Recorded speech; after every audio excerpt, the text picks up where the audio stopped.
It's a quick turnaround for Tampa Bay after a midweek matchup here at Al Lang. With 3 points up for grabs and two teams just out of playoff position, we're bound to see a battle tonight. It's the Rowdies versus North Carolina FC tonight in St. Petersburg, and your live Rowdies pregame show starts right now.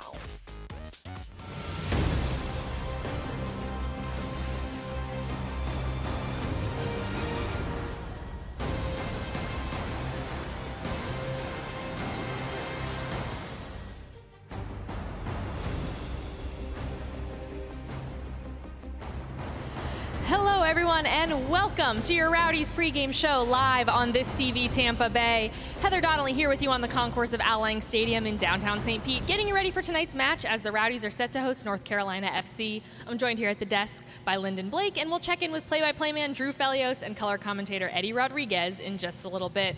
Lyndon, the Rowdies and North Carolina FC are neck and neck in the standings. They're both fighting for their lives, trying to get into the playoff standings. It's a big one tonight. It is a big one tonight. Some people are calling this the biggest match of the season. I think the Rowdies feel it, the fans feel it, so hopefully Rowdies can get 3 points tonight here at home. Yeah, absolutely. Well, now let's take a look at the Rowdies starting 11, that lineup recently released by the team. Some big changes from Wednesday night. It's back-to-back games, a lot of changes in the lineup, getting some guys some rest. And look, Zack Porteous as captain tonight. Good stuff there from the young left back.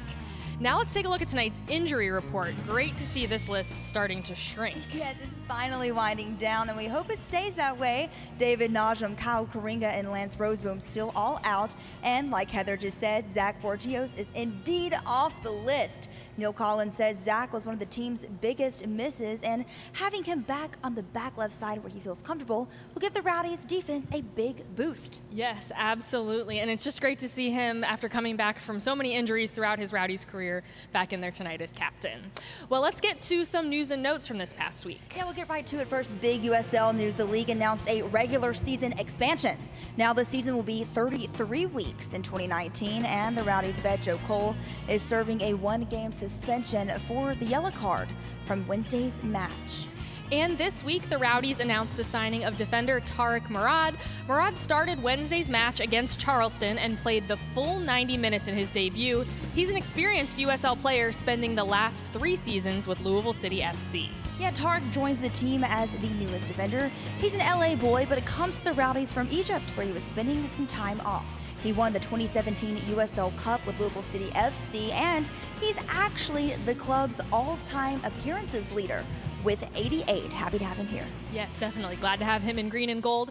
Now let's hear from Rowdies head coach Neil Collins, who spoke with Drew Felios a little while ago. Another very different lineup tonight. Joe Cole is suspended. Georgie Ristoff hopefully coming off the bench. How does this affect things overall, Coach? Yeah, when you play in Florida on a Wednesday and then again on a Saturday, you've got to take it into consideration, especially the way we want to play with energy. A couple of forces, changes enforced. Joe being suspended, he was very good the other night. Leo Fernandez has got a slight knock, but it's great to see Zack Porteous back and captaining the side. So I think we've got a team that's capable of having a good performance and winning the game. Zack Porteous been waiting a long time to get back on the pitch. What does he mean to this team? He means a lot, and we watch clips of earlier in the season when we're watching other teams and other players, and when you see Zack and David Najum out there, you realise that we've missed a lot, and that's no disrespect to the players we've had. It's great to have him back tonight, not expecting too much. It's a long layoff, but I think it's important to have the boost to the fans and for the team to see him out there. How much does this game mean tonight? We need 3 points. We need 3 points. First of all, and the most important thing is we need 3 points. I would say if we perform the way we did the other night, we should get them. But again, however they come, we'll take them. Best of luck, Coach. Cheers. Thank you, Drew. Now let's hear from Zack Porteous and Martin Vingard. They spoke after yesterday's training session about Zack's return and the importance of tonight's match.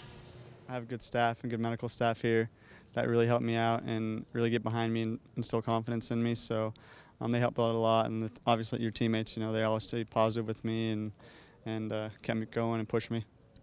If you look at the standings, every match is very important to us, and you always look one match ahead, and that's tomorrow night.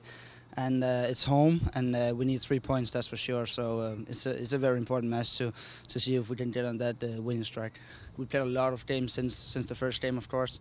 So we know some of their players, and of course we know where to strike, and they know, like, we know where the weaknesses are, and we will try to take advantage of it. I love playing here. We have a great stadium, great fans. So it's really exciting. It really helps it make it a little easier, you know, helps you play harder and helps you want to win more. But everyone knows we got to start winning and picking up points on the table. So I'm just going to try to go out there and give everything I have and help the team in whatever way I can.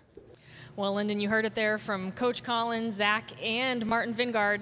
3 points, so crucial here tonight. Very crucial here tonight. I know Zack has talked a lot about how supportive the team was. His parents were for that time when he was out, and he really feels like that support helped him get back to 100%. He feels 100%. I know he's just ready to get to the pitch. Yeah, absolutely. And talking about those 3 points, 1 point on Wednesday against Charleston. Pretty good.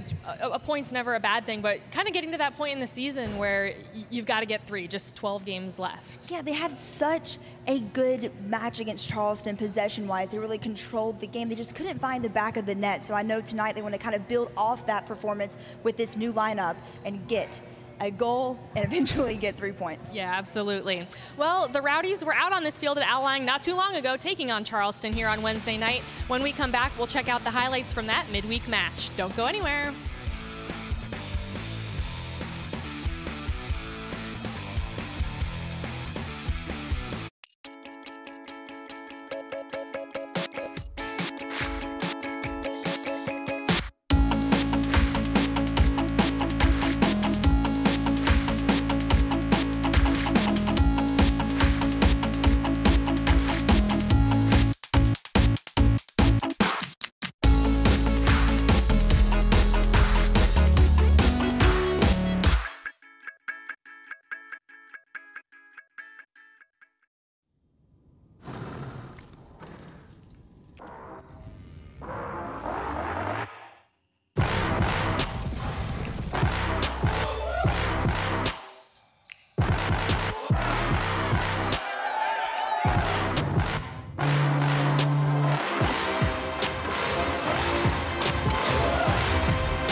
This is St. Pete Clearwater, home to Clearwater Beach, the #1 beach in the U.S. as chosen by travelers on TripAdvisor.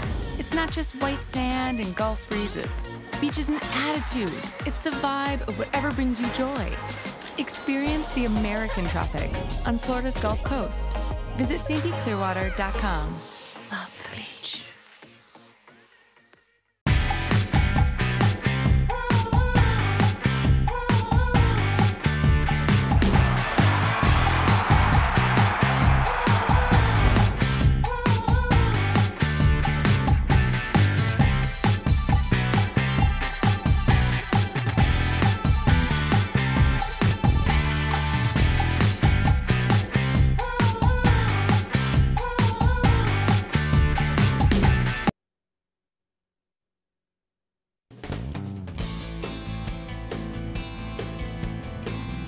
Welcome back to our Rowdies pregame show live on This TV Tampa Bay, coming to you from the concourse of Al Lang Stadium, overlooking the water here in downtown St. Pete as the Rowdies get set to host North Carolina FC. Now let's welcome in Drew Felios. Drew, Wednesday night against Charleston, the Rowdies, they had a lot of chances, but just couldn't put one in the back of the net. I'll tell you what, guys, toughest thing about this great game of soccer is you can dominate a match and still not get a result. That's exactly what happened to the Rowdies Wednesday night here at home on national television. Let's go to those highlights. Tampa Bay hosting the Charleston Battery. Looked like the Rowdies were going to score early and often. Leo Fernandez had the nice delivery into the box here. Stefano Bonomo with the header on target, but it's right at Joe Kuzminski. Then it's Charleston with the quick throw-in. Rowdies back line napping here. Atula Guerra looking far post, but he slides it just a little bit wide. Let's go to the second half now. Joe Cole with a tremendous run. Nobody does this better than the Rowdies captain. Slides it to Junior Flemings perfectly. Flemings cannot score. Kuzminski, a huge stop. You just gotta give him credit, a tremendous save, and Flemings could not believe it. Minutes later, Junior with another chance. There to pounce on the mistake, but he misses the target that time. And then it's Poku, the free kick. Loose ball here in the box, bouncing around. Flemings, into the back of the net, but wait, the offsides call. The flag was up. Take another look. Yeah, it did look like it was the correct call. Flemings causing all sorts of problems for Charleston, but it wasn't in the cards for him. 79th minute, Leon Taylor gets his head on the long ball, but he sends it over the bar. And that's kind of how the night would end for the Rowdies. 0-0, a draw. Tampa Bay has to settle for a point. So I welcome in my partner now, Eddie Rodriguez. And Eddie, after the match, Neil Collins said that it was the Rowdies' best effort yet in his tenure. Are you surprised at that? No, I actually agree with him. And what he's talking about the way the Rowdies played. Tactically, they played almost the perfect game. And when I'm talking about almost, they were just not able to put the ball in the back of the net. But if you look at the chances, quality chances, Taylor, Flemings, different times, it could have been just icing on the cake at the end and win against a Charleston team that kind of deflated towards the end. They got to play the perfect game tonight. All right, and tonight, without Joe Cole, how is that going to affect this Rowdies team here tonight? Well, talk about somebody who brings so much experience into the middle of the pitch. Now that somebody's going to have to step up, you got to do it tonight here at home to get the 3 points. All right, Georgie Ristoff for the 18. He'll hopefully come off the bench for Tampa Bay. Guys, it is certainly going to be interesting. A bit of a different lineup here tonight. Yeah, very different. Thank you, guys. And with that draw on Wednesday, the Rowdies picked up 1 point and are still hanging out in 12th place in the Eastern Conference. The top 8 teams in each conference make the playoffs, and Tampa Bay has 12 games left to try to climb up into playoff position. Yeah, a win tonight will definitely help move them up the table. The Rowdies know this is a big match. The crowd's going to really have to get involved and help them out because they need these 3 points. North Carolina FC's right in front of them, so this is going to be a big one. Yeah, 2 teams neck and neck tonight. Well, the NFL season is just around the corner. Preseason games are already underway, which means it's time for everyone to start preparing for their fantasy drafts. So we asked the Rowdies what they think of fantasy football. Fantasy football is cool for like the first 3-4 weeks for me, and then after that I feel like it's like a homework assignment that I miss out doing or something. It's like extra stress you gotta deal with. I just like to be there as like as a spectator, not a participant. I enjoy it, the idea of it. When I'm in the middle of the season, it's pretty brutal. Not really a fan, to be honest. From Canada, so we got the CFL, so there ain't no fantasy up there. I think I might want to try it next time because I haven't tried it since I first came here. I didn't know a lot about it. I didn't know a lot about football anyway, so I know much more now. So I'll try it next time. The American version, and I don't really understand it. I had a great year in fantasy football this year, so big fantasy football guy. I'm looking forward to the upcoming season. I don't really pay attention that much to fantasy football. I mean, I like to watch football when it's on, but I'm not like a diehard or anything like that. I'm not really into football. I like watching it, but I don't really follow it. I don't know the players, so for me, it's a no. I'd say I'm probably the best on the team. I don't want to brag, but I think I'm the best. I think it's pretty good. I won last year, team lead man. So I'll definitely play again this year. They were sleeping on my team. Leo was laughing at my team. Early on, they all were, and I came out on top. Yeah, super lucky. A little too much for me. I like fantasy basketball. Fantasy soccer is a little more hands-off. Fantasy football, I think it's too in-depth for me. Well, interesting stuff there to see the different opinions of the different Rowdies on fantasy football. I love Kyle Porter saying, there ain't no fantasy in Canada. That cracked me up, but I'm excited. I love fantasy football, and I'm so ready for it to get started. I know, we're both fantasy football girls. I won my league last year. There's a lot of pressure on me, so I have to actually execute. Nice job. Well, during training sessions and games, the Rowdies use a lot of equipment and create a whole lot of laundry. When we come back, we sit down with the man who makes sure the Rowdies have everything they need before they hit the field.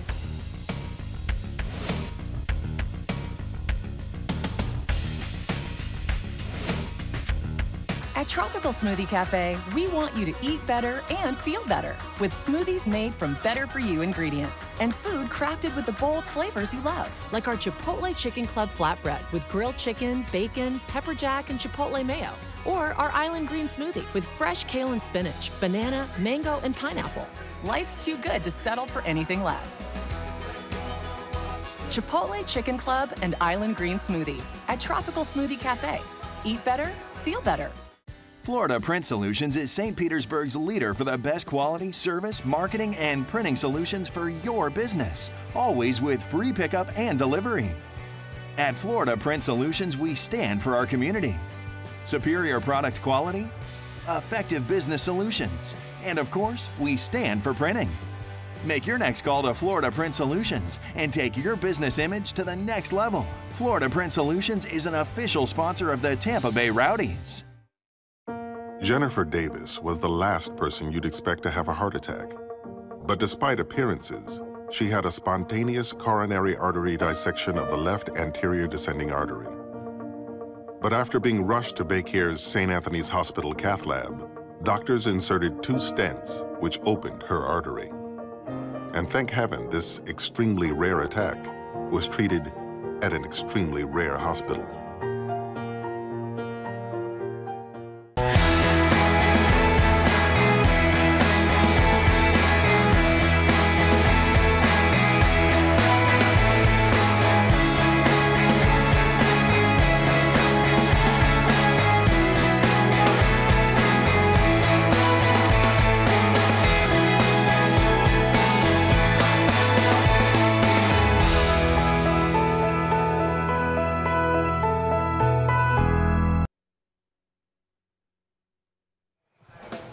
Welcome back to our pregame show, everybody. Heather Donnelly and Lyndon Blake joining you from the concourse of Al Lang Stadium, and fans are also filing in on the concourse, picking up that pregame snack or beer ahead of tonight's match. Yes, fans walking in those nice Rowdies kits, and they love to see the new kits at the beginning of the season, but who is the man in charge of keeping them looking their best throughout the season?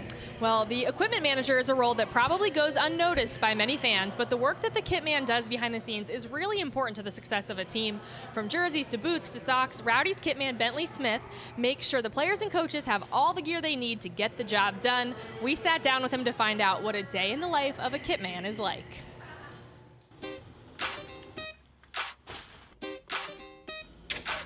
Kitmen, as you can imagine, they don't get a lot of credit a lot of time, but they're actually very important to a team to have a good kitman. Fortunately, Bentley's a good one. I probably won't be able to do that with the things that he does every day. An average day for me, I get in around 6:30 in the morning. I make sure all the equipment is ready to go for the training session. I take the equipment out to the field and begin to set up the drills with the coaches. After that, we all get back to the stadium, and I start the second part of my job, which is mostly laundry. There's so many, clothes after training and towels and socks and just everything just thrown everywhere. So we're trying to really help him a little bit. In a typical day, I'll do about 6 loads of laundry. The washing machines hold 45 pounds of clothes, so it's a lot of gear. I'm not sick of laundry, really. Actually, it's improved my laundry skills at home. Laundry when I go home is a breeze now. We have team-issued gear, shorts, sliders, socks, shirts, but everyone likes their own special stuff for the most part. So for the first couple of months of the season, it's really difficult. I put initials or numbers in it. And then after that, though, it's pretty easy. You learn really quickly what belongs to who. Like every guy's different, right? We're all kind of like little kids at times. We have our own requests. At times, athletes, we can be high maintenance. So he tailors to our needs very well. There's a little pressure on him in certain times, especially the away trips. We travel far. There's so many stuff that he has to think about. On road trips, he's got to pack the boots. He's got to pack the trainers. He's got to have the away locker room ready for us. Sometimes I'll go, 20, 30 days without a day off because we're in so much and we're on the road. He's got to do a lot of the dirty work at times, but it's really good to have a guy in there that you trust, that you respect. It's not an easy job, and he's been unbelievable at what he does, and he's great.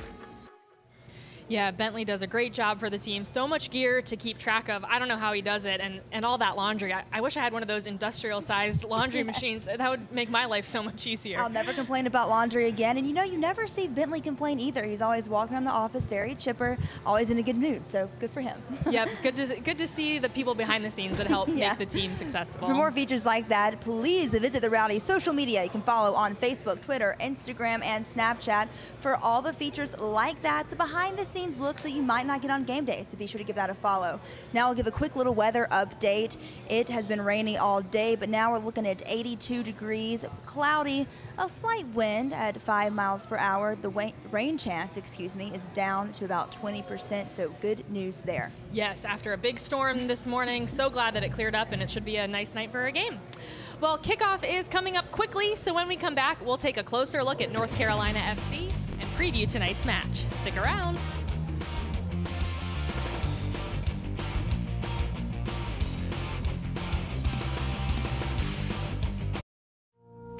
Life, it's not measured by the breaths we take, but by the moments that take our breath away. Life is the unlimited possibilities all around us. It's the interesting people we meet, the epic places we see, the incredible memories we create. Life is always going on. All you have to do is choose to live it. Full of life. Mohegan Sun. It's time to celebrate and save at Ashley Home Store's anniversary sale.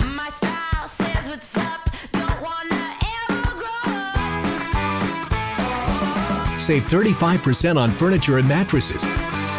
Or get 72 months no interest on new styles to celebrate your home. Going on now at America's #1 furniture and mattress store. Hurry in and save at Ashley Home Store. This is home.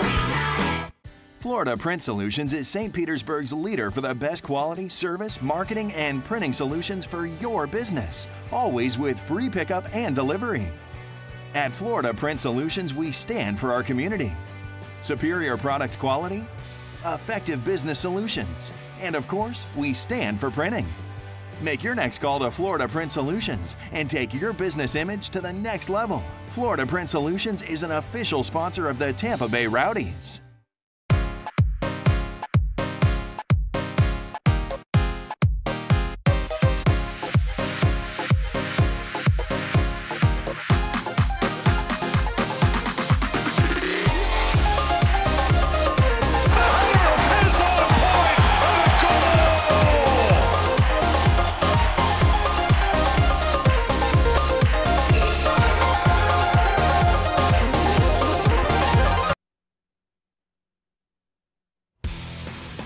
Beautiful views here at Allang Stadium. Some nice boats out in the bay. Welcome back to our Rowdies pregame show, everybody. The Rowdies and North Carolina FC getting ready to kick off right around the corner. Yes, let's go back to St. Patty's Day of this year. It was a season opener. Rowdies on the road in North Carolina where they won 3-1. Can't ask for a better start to the season. Georgie Ristoff and Leo Fernandez found the back of the net to help get that victory. North Carolina's solo goal came from Stephen Miller. Rowdies looking for that same result tonight, Heather. Yes, that was such a great way to start off the season, and now they're looking to sweep North Carolina FC this season. Let's take a look a little bit more about tonight's opponent. Head coach Colin Clark. North Carolina FC having a record of 7-8-6. It's their first season in the USL. They're on a 5-game unbeaten streak, and their leading scorer, Daniel Rios, has 11 goals. Now let's take a look at the Eastern Conference standings, taking a look at where North Carolina FC stands. We saw where Tampa Bay stands earlier. North Carolina FC there in 11th place, neck and neck with the Rowdies. Tonight's match is big with 3 points up for grabs and two teams fighting hard into playoff contention. Now we'll send it up to Drew and Eddie joining us live in the broadcast booth. All right, thank you so much, guys. So much to talk about with this match on the horizon here tonight. But let's talk about, Eddie, the Rowdies' back line. It's sort of been musical players back there all season long. Neil Collins was in that spot at the start of the season. But now you've got Diakite and you've got Morad, the new acquisition, the former Louisville City star in that back line. Do you think that this is the permanent way to go for Tampa Bay? Yeah, I think so. One of the things that Neil Collins talked about during the week is he's finally getting to use the pieces of the puzzles that he wants. And, of course, Morad is one of those players that he brings in more than 300 caps with Cincinnati, a player with a lot of experience, a player who, right next to Kita, can do it. You talk about playing 3, sometimes 4 in the back. 2 big center backs who have a lot of experience and great communication skills, which is a plus in that spot of the field. Morad also a leader. His leadership skills going to be huge in the Rowdies' success moving forward. All right, for North Carolina FC, Kyle Becker, a tremendous player. He's got 9 assists on the year, and Dominic Aduro is going to have his hands full for Tampa Bay here tonight. Yeah, that's the match right there. Defensive center mid against a player who can just pinpoint, put the ball anywhere he wants. You see him right there in the middle of your screen.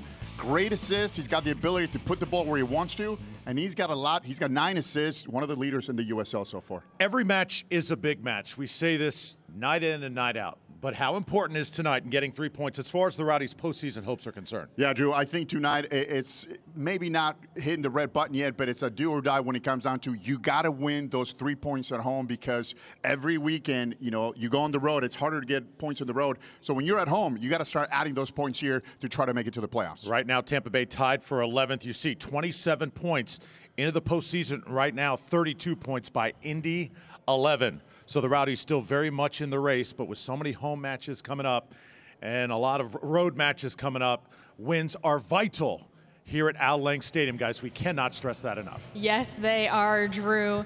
And Lyndon, tonight we saw the starting lineup. Your Rowdies rundown co-host, Tam McCandawiri, not in the starting lineup, but he is on the bench. He could make his 100th all-time appearance for the Rowdies tonight. Yeah, this is a really big night for him and a special night for him if he does indeed get in the match and make that appearance. Neil Collins even said when he looks to go get players, he tries to see how many games they've played for a club, because that shows they're a good leader, they're loyal, and that they really are a good member to the team because they're sticking around because the team wants them to stick around. So if Tam gets in, it'll be a big night here. Yeah, that 100 club is a very elite club here with the Rowdies.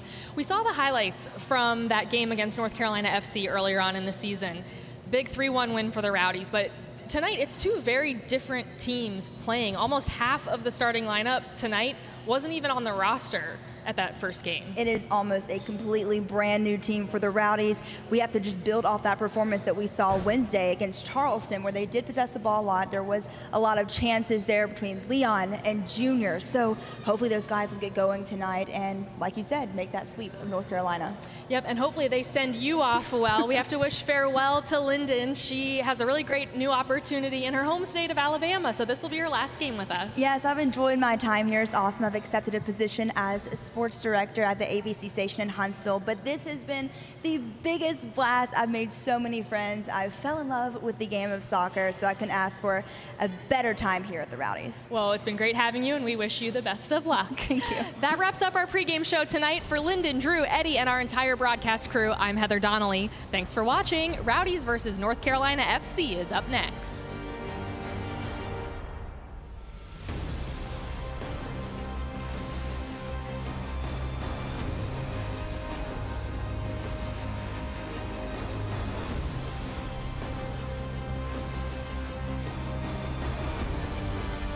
At Tropical Smoothie Cafe, we want you to eat better and feel better with smoothies made from better-for-you ingredients and food crafted with the bold flavors you love, like our Chipotle Chicken Club flatbread with grilled chicken, bacon, pepper jack, and chipotle mayo, or our Island Green Smoothie with fresh kale and spinach, banana, mango, and pineapple.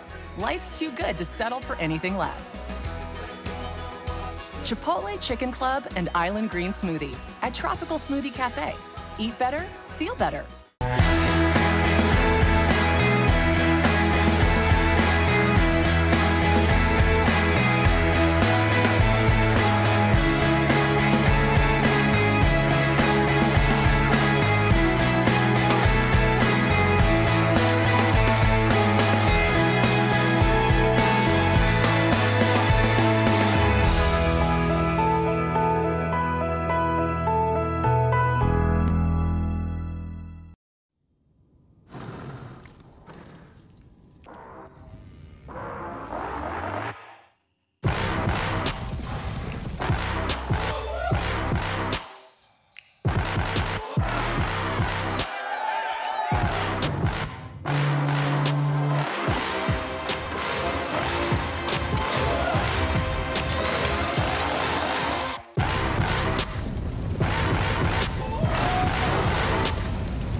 St. Pete Clearwater, home to 35 miles of white sand bliss. But it's more than emerald surf and Gulf breezes. The beach is an attitude. It's the vibe of life, nature, art, music, or whatever brings you joy. Experience the American tropics on Florida's Gulf Coast in St. Pete Clearwater. After a night of missed opportunity, tonight the Rowdies look to close out another busy week, hosting North Carolina FC. Coming up next.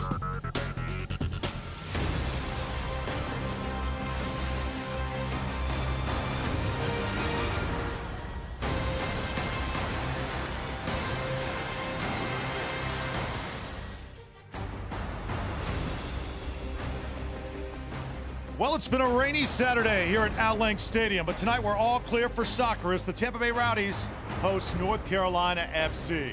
Great to have you with us, everybody. Drew Felios alongside the former MLS and Liga MX star Eddie Rodriguez. It's the second game in 4 days for the Rowdies, and Neil Collins calling Wednesday's scoreless draw against Charleston one of the best efforts of the season. Eddie, would you agree, and why? I actually would agree with that one, Neil Collins, the way he felt, because tactically they played almost the perfect game. What I mean by that, they played well out of the back, through the middle. They were just not able to put those chances away. But here's the best part. They're creating chances, and that's what you want out of your team. It's just a matter of somebody putting them in, and hopefully tonight's the night. All right, tonight the Rowdies taking on a North Carolina team. They really need 3 points. Remember, they beat North Carolina the very first game of the season, and North Carolina is sporting a player by the name of Daniel Rios. He is one of the elite scorers in this league. Talk about an electric player, a guy who can put the ball in the back of the net. He's been doing it. Just watch his movement. One of the best things he does, on and off the ball. How about that little touch to the far post to bury that first goal in this game? But once again, one of the best forwards in the league right now.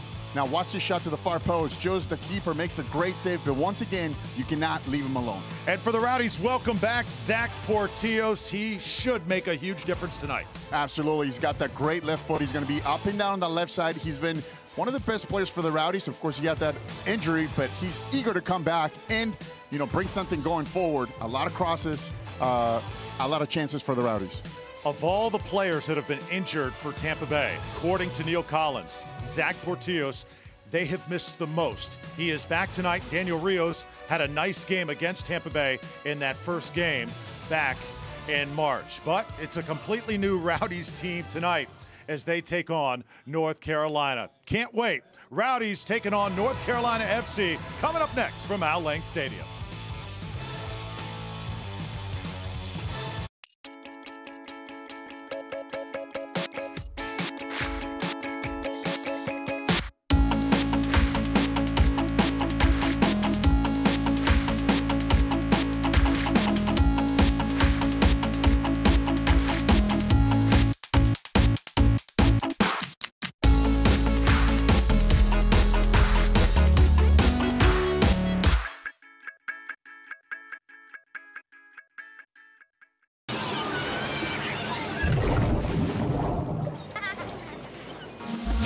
This is St. Pete Clearwater, home to Clearwater Beach, the #1 beach in the U.S. as chosen by travelers on TripAdvisor. It's not just white sand and Gulf breezes. Beach is an attitude. It's the vibe of whatever brings you joy. Experience the American tropics on Florida's Gulf Coast. Visit stpclearwater.com. Love the beach.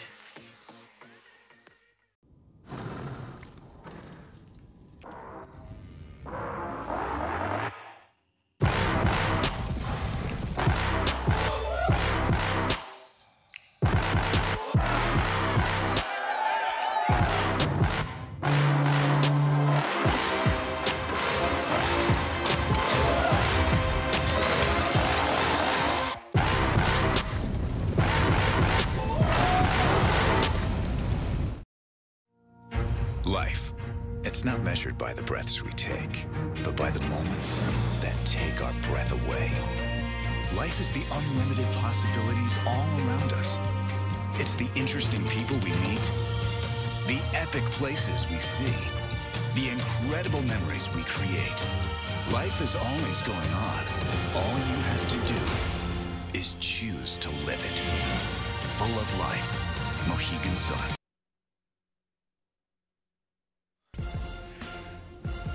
We are just about ready for kickoff.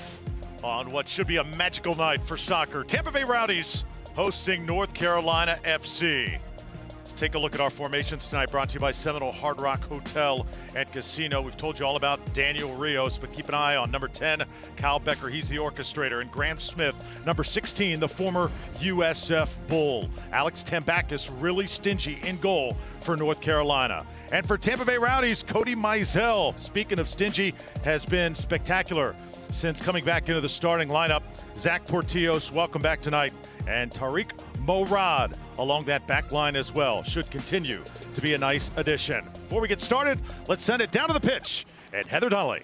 Thanks, Drew. Well, guys, a big storyline tonight is, of course, Zack Porteous not only making his return to the lineup, but also being the captain tonight. Zack has had quite a roller coaster during his time here with the Rowdies, having 3 major injuries and recovering from all of them. So I've got to say, it's pretty cool to see him wearing the armband here tonight, guys. Zack Porteous, we asked him during the week, how did you spend your time off without the game you love? He said, I relied a lot on my dog, Denver. Also reading books, passing the time as well. Very, very, very eager to get back and helping his team. Zack Porteous, Coach Neil Collins also raving about the youngster here this week. As North Carolina will wear the all-white uniforms. Tampa Bay Rowdies, of course, the familiar green and gold. And after a day that was really highlighted by storms across the Tampa Bay area, pretty good night, and we're ready to go, Eddie. Pretty good night, and the crew did a great job just bringing out the tarps and keeping this field dry. You and I walked it before the warm-ups, and you know, for a place that it rained all day, it's actually holding out really, really well. Well, Select is the official soccer ball of the USL. For the latest Select products and special offers, go to selectsportamerica.com for free shipping on orders over $50. Underway here in Tampa Bay. Sit back and enjoy. Should be fun. 2 teams that really need 3 points. And the Rowdies 7-10-9 all time against North Carolina FC. North Carolina coming over from the NASL, former Railhawks as their name. Just North Carolina FC now as they enter the USL. Rowdies trying to make some early noise as the pass by Vingard cut off that time. Luis Guardia leading the officiating crew tonight. Terranova, McKay, and Montez also on the crew. And you see the possession right off the bat from the Rowdies, trying to keep the ball on the ground.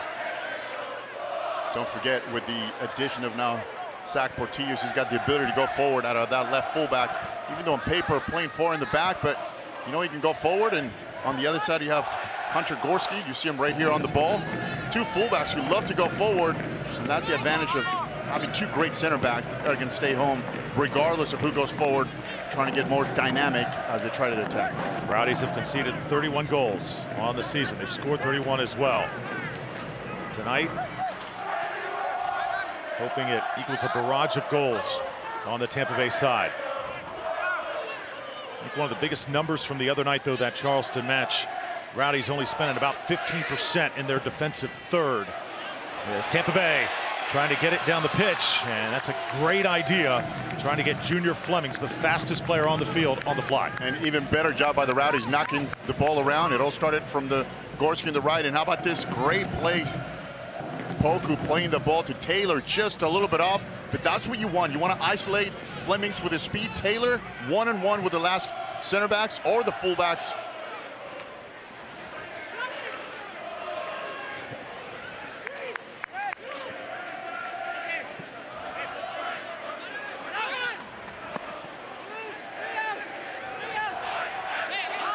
So North Carolina FC, the last game they played was a week ago, and guess who? Against Charleston, and a scoreless draw.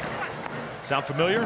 Brownies did the same thing on Wednesday night on national TV. So both teams with something in common as they take the pitch tonight. As Flemings tries to get control, it's tapped out and now thrown in by Zack Porteous. Going to see early on how Porteous looks, Eddie, when you have missed as much time as number 15 has. You've been in that spot before. You played this game. How long does it take before things start feeling normal again? Well, the thing for him he's got to do right now is just get touches on the ball. Simple touches. As we see this great chance by the Rowdies. just beyond the 18. Here's Zack Porteous, handling it really for the first time. Tries to send one in, gets deflected out.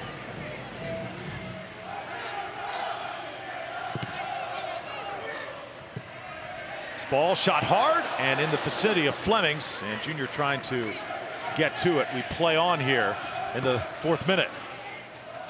Inside the 18 once more. Rowdies with very, very good possession here early on. Yeah, and you see early in this game, Zack Porteous trying to get touches on the ball. You want to get comfortable with the ball as quick as you can, especially this being your first game back. Now it's Porteous. Left-footed service. And coming up, Vingard, who is going to really ask to play a key role tonight with the absence of Joe Cole. Great job by Zack Porteous, though. You see that great cross. That's what you want out of the left fullbacks. That's one of the things Neil Collins was talking about, bringing back into the starting 11. Somebody who can make a run, get to the end line, and get you some quality crosses into the box. Hunter Gorski, the Rowdies leader in minutes. Throwing it in.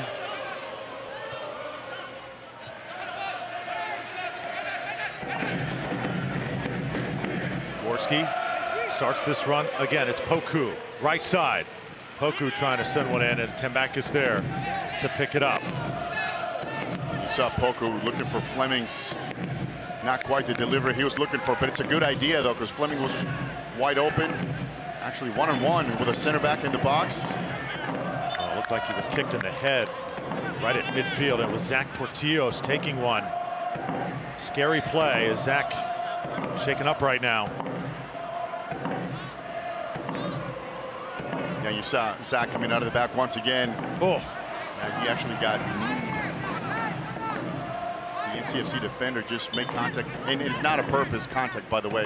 He was just trying to run through, kind of stop the momentum. Rowdies now playing from the right side. Leon Taylor settling things with Poku. Poku, though, cannot collect. And here's North Carolina FC the other way.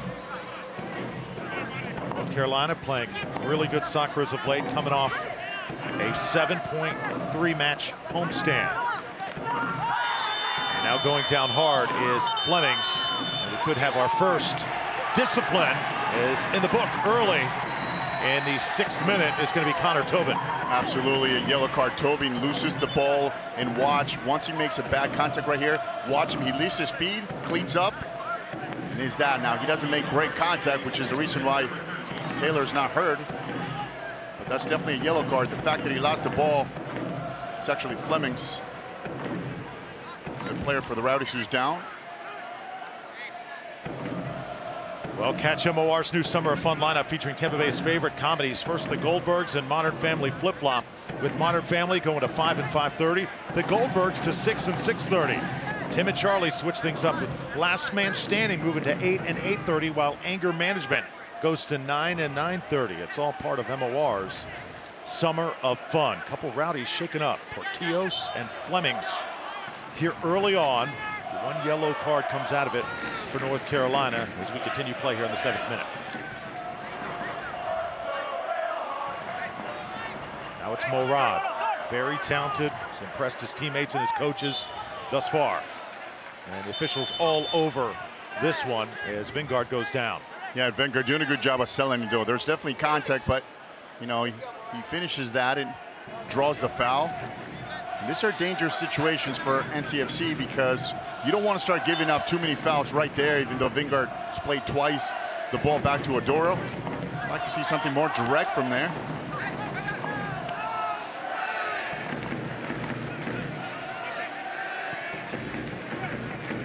Rowdies now with some pretty nice pace.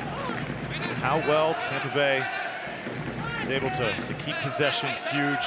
And it's been a bit of a challenge without Joe Cole in the lineup, without the captain on the pitch. Rowdies seem to be a different team. As there you see, just before they get into that final third, just cannot get it rolling. Yeah, and that's the important part. I mean, you got to be able to keep possession of the ball. They do that well in the defensive third, but it's just about keeping the ball when you're going forward and attacking as you're trying to create chances. Let's check in down on the pitch with Heather. Well, Drew, we've been talking a lot tonight about Zack Porteous. He actually has a really interesting story about how he came here to Tampa Bay. Back in 2015, when he graduated college, he didn't think he was going to be playing professional soccer. He was lining up a desk job, a job in marketing back home in Colorado. But he got a phone call from Rowdies assistant coach Stuart Dobson. They knew each other from their time at Akron, and Stuart Dobson asked Porteous to come and try out. He tried out, he got a contract, and the rest, as they say, is history, guys. And what I love about the Rowdies coaching staff, talk about Dobson, as Heather mentioned, at Akron, and then Neil Collins said, playing against Zack Porteous, he just looked to the side and said, this young man can flat out play, earned the respect of Collins while Collins was a player. And Collins says, of all the players that have been injured this season, Zack Porteous is the guy that we miss the most. And of course, because he brings something special. He's got the ability to defend. Of course, he's got that sweet left foot that he can go up and down. He's a pretty fit player when he's on the pitch. And of course, when you have a fullback who can run the 18 to 18 length that we talk about out wide, and he can bring quality crosses, that's always a plus.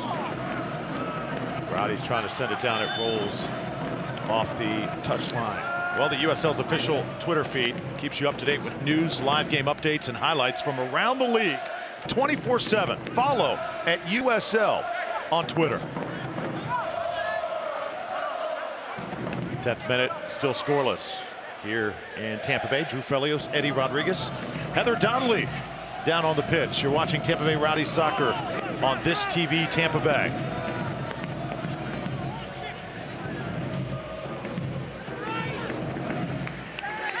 Rowdies will have a throw in.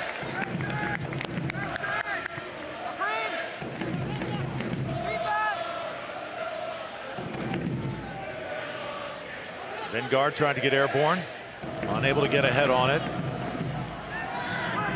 Now it's Adoro. Well, nice touch by Adoro to get the Rowdies possession. Yeah, they're trying to keep the ball, and NCFC a little pinned up behind.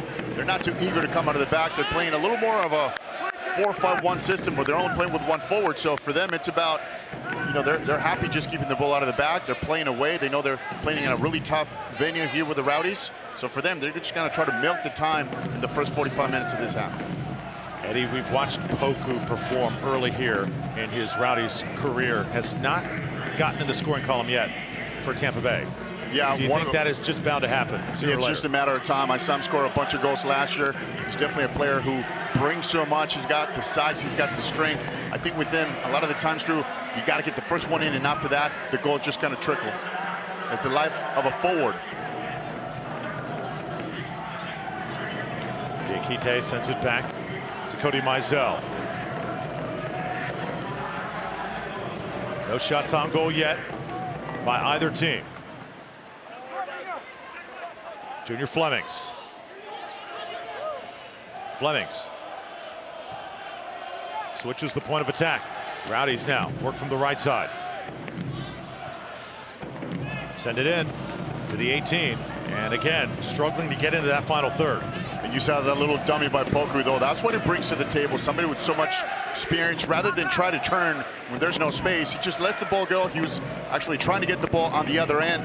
Very tricky, very cheeky. Great play.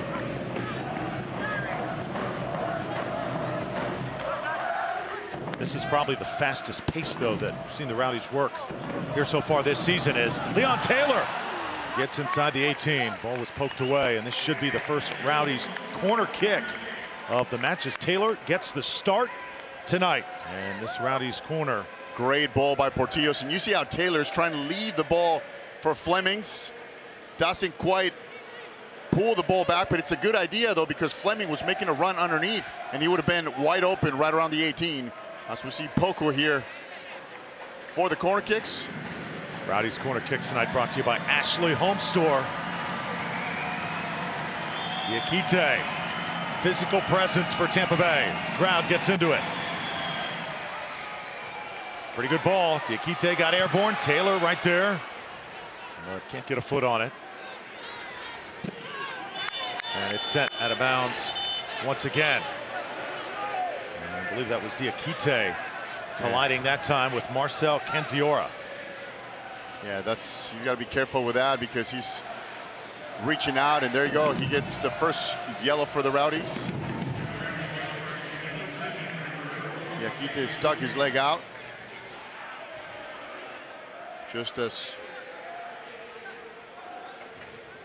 Marcel Canciora was trying to clear the ball out of the back. And see, he goes cleats up there trying to get the ball, but there's contact. And when Canciora hit the bottom of his foot, that's what the referee's calling.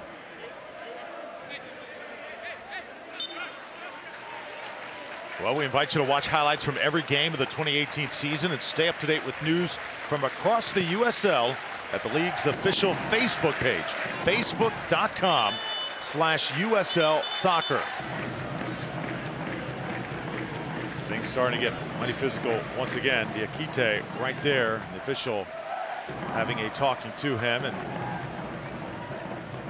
Poku also stepping in, and on the ground right now is Daniel Rios, the top scorer for North Carolina. Yeah, and you see Diakite going up and see that contact with the elbow, and that's what the referee is calling now.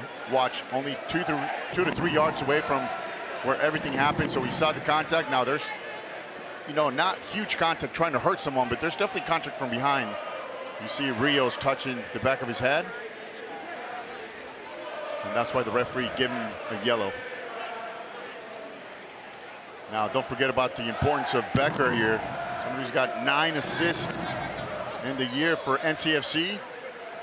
A quality delivery here by NCNC could be very troubling for the Rowdies. Ball sent in. Mizell in position, and a good job by Vingard to get control and clear it. And a lot of those assists, Drew, have come via corner kicks, set pieces, free kicks, or even just in the flow of play as well. Becker's got the ability just to swing it and put the ball anywhere he wants to in the box. Now it's DJ Taylor. North Carolina working quickly. The ball rolls past once again. Well, Rowdies fans, I invite you to see Joe Cole, Georgie Ristoff, and your Tampa Bay Rowdies do battle Saturday, August 25th. Against FC Cincinnati. That is live on This TV Tampa Bay with the pregame at 7, game time 7:30. This TV, your broadcast home for Rowdies Soccer. Get a look at Will Collins. Coach Collins saying before tonight's match that he's very excited. The first time was Wednesday night where he's actually had a chance to pick a team. That means guys are healthy. We have numbers once again, as the acquisitions starting to make their way on the field and everybody's getting comfortable. And that makes a huge difference, Drew, between having to put a starting 11 when you don't have a choice because of injuries or because of cards. Now you can actually have depth in your roster, and you can actually handpick the players you want. They actually start playing to the idea and the style that you as a coach are implementing. And that's one of the things Neil Collins has liked about this week of training. And of course, they had a great game against Charleston. A little bit unfortunate not able to find the back of the net, but they're going towards the right direction. Quick throw in now by North Carolina. Not much offense so far. Field certainly a little slick in the pregame, a little soft as well, as heavy rains just pounded the pitch all day long. But again, the field crew just did a tremendous job getting us ready for tonight.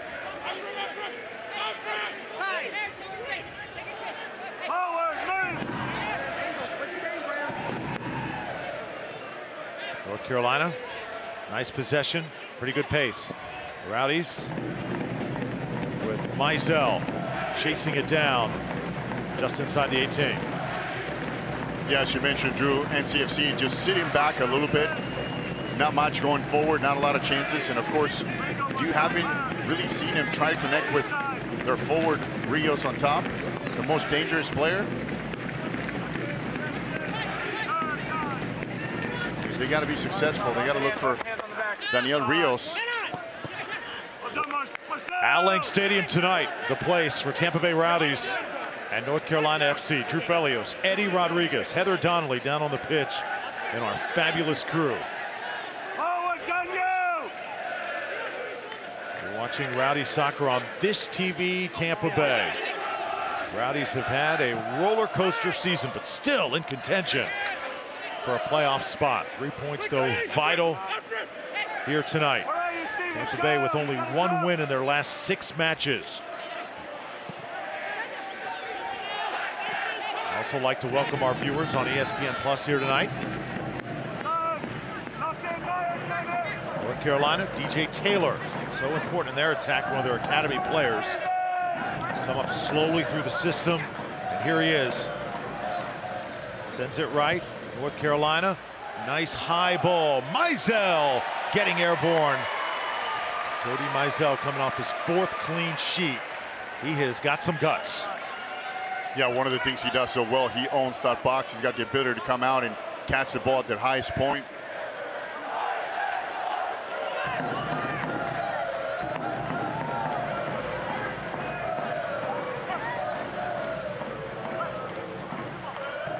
Now it's Poku for Tampa Bay. Rowdies working from the back here.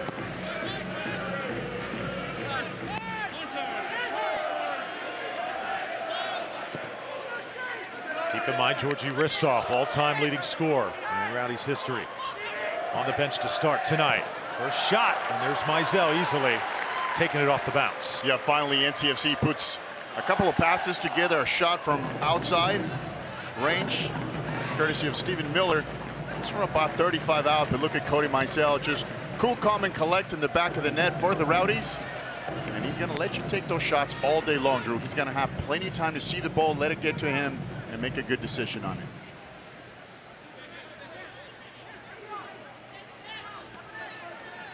Alex Tambakis, 25-year-old from Greece. Goalie for NCFC tonight.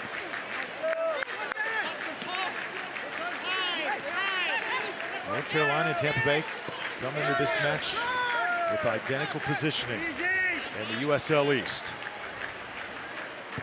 Whoever wins this will certainly surpass the other as ball is deflected out. Martin Vingard over there playing tightly.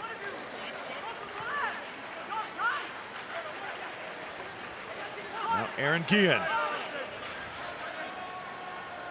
will throw it in for North Carolina.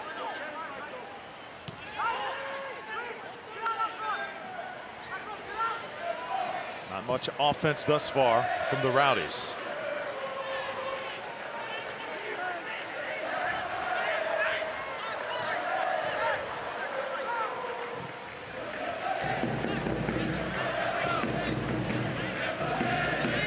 That was the ball that you want to try to pinch right there, Drew, as NCFC is trying to come out.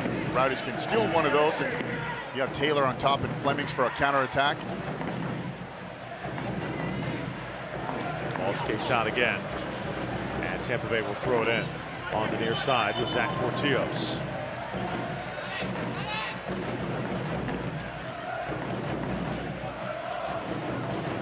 One of the big things with the Rowdy season so far this year, Eddie, has been just simple momentum. They had it after that Indy 11 game, and then the momentum sort of halted when Junior Flemings received the red card against New York. It's happened on so many occasions this year when it looked like things were going in the right direction. And now North Carolina threatening once again. Taylor sends one in. Gets deflected out. Poku fighting for position. And North Carolina able to keep possession. Another deflection. Looked like a near offsides there. And the Rowdies will avoid the threat, but a corner kick coming up right now. Yeah, the Rowdies doing a good job just stepping up. Everything around the 18, they're not letting NCFC just set up for a shot, really, right outside the box. But when it comes down to the outside, you got to stay with the runner. That's how they were able to actually get a corner kick here. And even though they haven't been able to put a lot of offensive power going forward, you got to take care of these corners. You don't want to start giving those up because they'll add up. And of course, when you have this guy right here, Becker, who's got the ability to put the ball anywhere in the box, that could be dangerous. Becker's been tremendous this season. Low ball. And right there is a Duro to deflect it out. Yeah, and that was a difficult ball to clear out. You saw how low he had to get to head the ball. Harrington, another service. Mizell comes up to pick it up.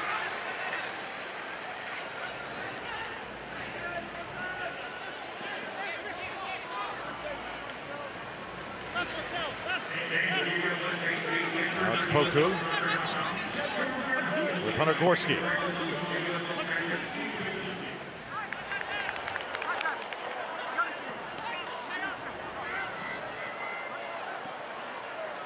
Eric Morad just acquired. Played the full 90 on Wednesday in that Charleston match. 88 appearances for Louisville City as he won a USL Cup last year. Maduro trying to switch a point of attack on a dime, just gets under the ball a little bit too much. Ball sails away. You can tell, Drew, now they're NCFC trying to keep the ball, trying to possess the ball out of the back. Talking about Morad, looks to be getting comfortable as the Tampa Bay Rowdy. Heather Donnelly's got more. Heather. Yeah, Drew, you mentioned that he won the 2017 USL Cup last season with Louisville City FC.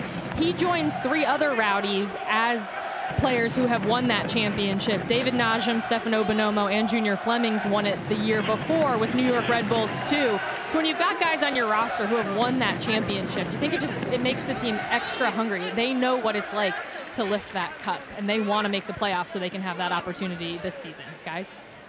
Yeah, certainly. And Morad was actually signed just hours before that match against Charleston on Wednesday. And imagine just signing a contract, being thrown out there in a starting position, Eddie. That can't be easy. No, but that's the way this league is. You know, you get a call on a Tuesday and you're starting on Wednesday, and that was the case. He was, you know, able to play against the Charleston Battery on Wednesday. Came off the bench, had some great quality minutes. And one of the best things about him, as you mentioned, that as you see the game progresses and the game goes on, he's getting stronger and stronger. Of course, a player with a lot of experience in this league.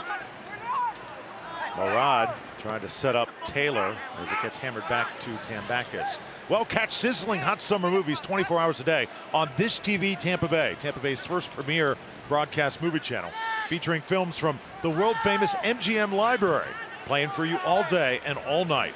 This TV Tampa Bay, the official broadcast home of the Tampa Bay Rowdies.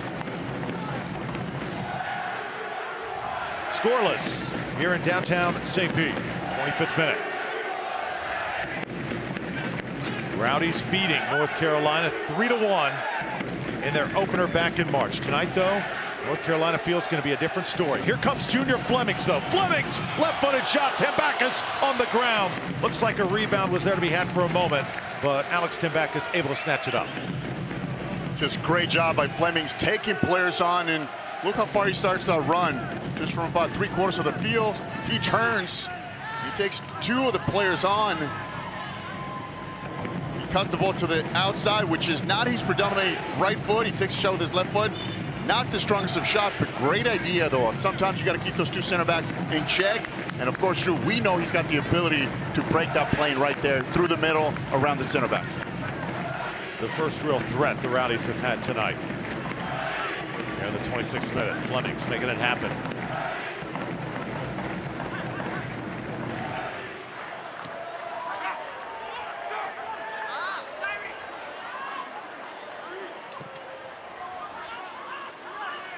Another long ball. Flemings tied up once more. And you can see North Carolina starting to mark him very tightly. Tell you what, if you're playing the Rowdies here, especially over the last month, number 7 is the guy you circle on the whiteboard, isn't Absolutely. he? That's the guy who's going to bring you headaches to the whole entire defensive side, because he's got the ability to take you on one-on-one, and of course he's got that extra gear and his speed. I mean, we've seen him just fly by players, and he makes a lot of the times look at the defenders that are standing, and you know, what he's got to do better is just put the ball away when he's got those chances. We saw a couple of great chances he had against Charleston Battery on Wednesday, and that could have been the game winner with 3 points here at home.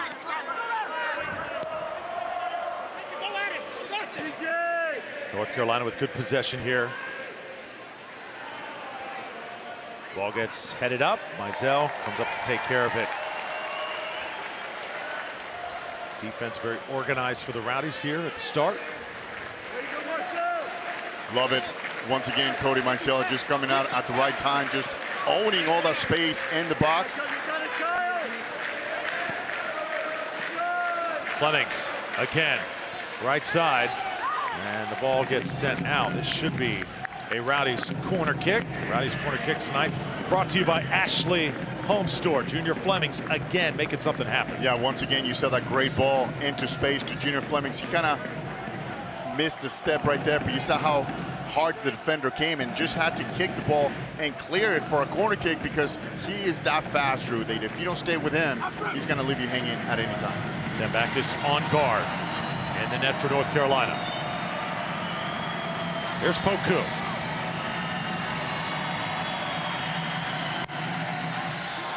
Ball's got some good air under it, but right into the hands of the young man from Greece.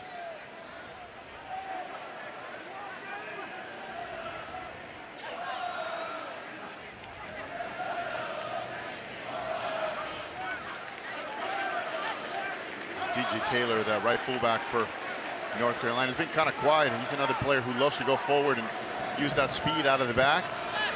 And you can tell that the scheme for them is not to really push forward, but just to sit back a little bit and just wait for the Rowdies to bring it to you. They're playing at home, and for NCFC, they would love to just get out of here with a tie.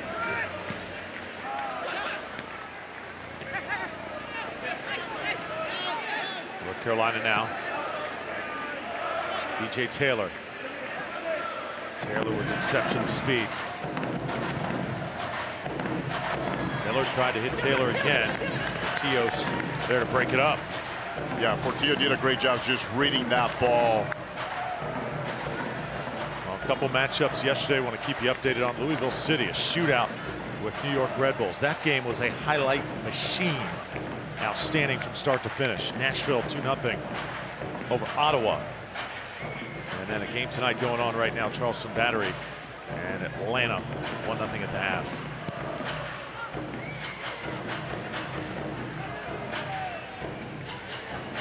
Charleston playing very well right now. Rowdies getting the better of them possession-wise on Wednesday night. Just could not find the back of the net. And Drew, they got to continue to stay patient and be patient. You cannot just try to push the lines forward or even players, but you got to keep possession of the ball and start making those runs forward for Taylor and Flemings.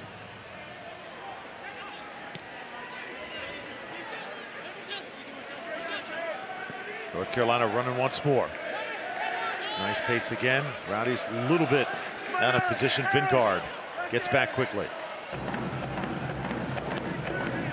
Possession nearly identical between these two teams. Rowdies with 51% of possession right now, just barely with the edge. Stephen Miller, 2 goals, 2 assists on the year. Once again, Becker here with the in-swinger for NCFC. Dangerous situation for the Rowdies.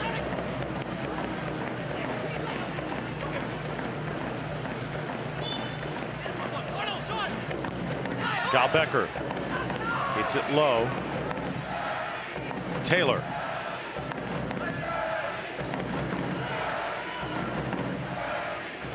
Austin Deleuze, a nice touch.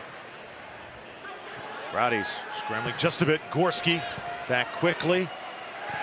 Tried to send it back to the top of the 18, but Tampa Bay quick to react. Yeah, it's a great job defensively by the Rowdies. You can see how the players are staggered, but everybody's men marking, which means that you can actually touch your forward at any given time when you're defending. That's a good spot to be. You react to the ball when the ball's played into the box. That's how you can just step in front of the forward and clear the ball out of the back, which is what they did. Keeping that shape in the back. It is so important for the Rowdies right now.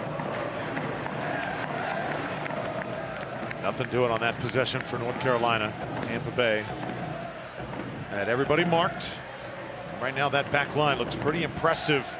The one we talked about in the pregame show. Yeah, it's pretty solid, and that's one of the things Neil Collins is trying to do. Find a flat back 4 system that is going to work as far as find the right personnel. Of course, you got Gorski on the right, and now they have Porteous on the left making great runs and quality services. That's what you want, and of course, the 2 big center backs just anchoring that defensive side.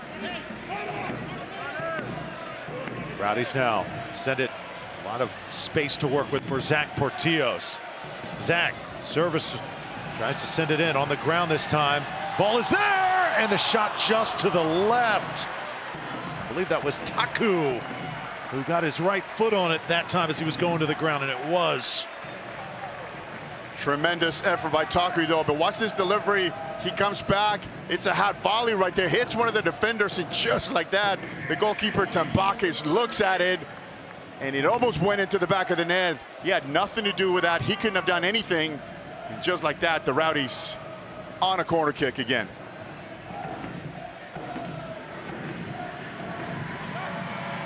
Ashley Homestore corner kick coming up. Rowdies starting to knock on the door. Poku sends one in. Tambakis ready for this one. What I like, though, is to see Taku get involved on a scoring chance, the midfielder. Yeah, especially playing on that side, right? We talked about Porteous making runs on the left. You want to see somebody on the right making runs and providing some services out of that flank. Things starting to loosen up just a little bit on both sides. 34th minute here in Tampa Bay. Scoreless. Rowdies at North Carolina FC.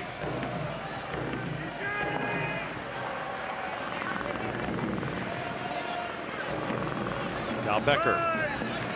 Becker's been very quiet so far for North Carolina. You can sense North Carolina knows how explosive the Rowdies can be on their home pitch. Taking a lot of time on some of these possessions. Yeah, and for them, Drew, it's about the more they have the more they keep the ball, the Rowdies are not going to have them. So, and that's their mentality right now. Let's just try to ice the ball. The more we can keep it, switch the point of attack, use the widths, you know, try to create some chances if possible. But if not, just keeping the ball, you're taking the ball away from the Rowdies, and of course, for them to create chances going forward.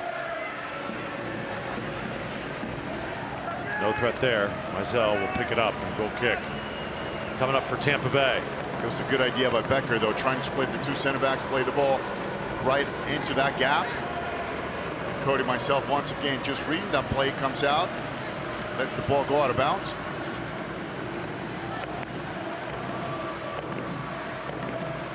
Here's Morad. Certainly made a difference last couple outings here at home. Now Porteous. Rowdies slowly working their way up the pitch.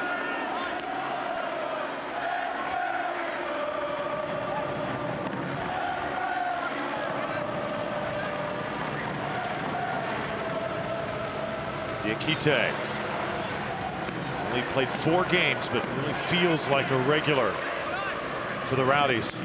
Blended in so nicely. Junior Flemings tried to turn, lost it in the process. Yeah, didn't quite make good contact on that pass. It was a good turn, though.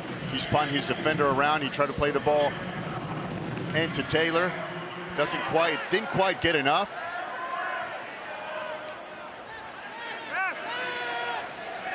Rowdies working once more. Hunter Gorski.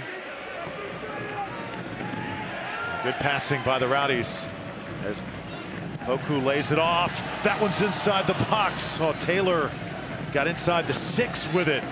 Tried to get rid of it quickly. What a great chance that Taylor had inside the 6 right there for the Rowdies. Oh, the official there to break up that play. Now Diakite will try and take advantage. Rowdies get a break there as Porteous has it now. Porteous and Vingard with Aduro.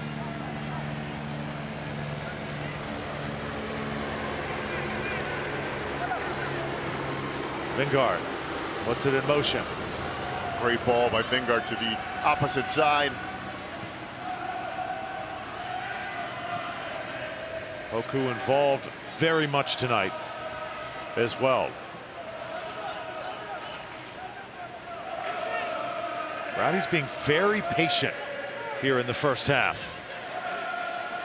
It's okay, Drew. They know they're playing at home. They don't have to rush it. You know, they got the time right now. It's only 36 minutes into it, so there's no reason for them to rush. What they do need to figure out is how to play the ball into the forwards. They're doing a good job coming out of the back, keeping it in the middle, but you got to find the forwards' feet either to their feet rather, or into the space behind. Morad tried to send it in. North Carolina waiting for it. This one gets cleared out once again. Opportunity here for North Carolina. Rowdies scrambling to get back defensively.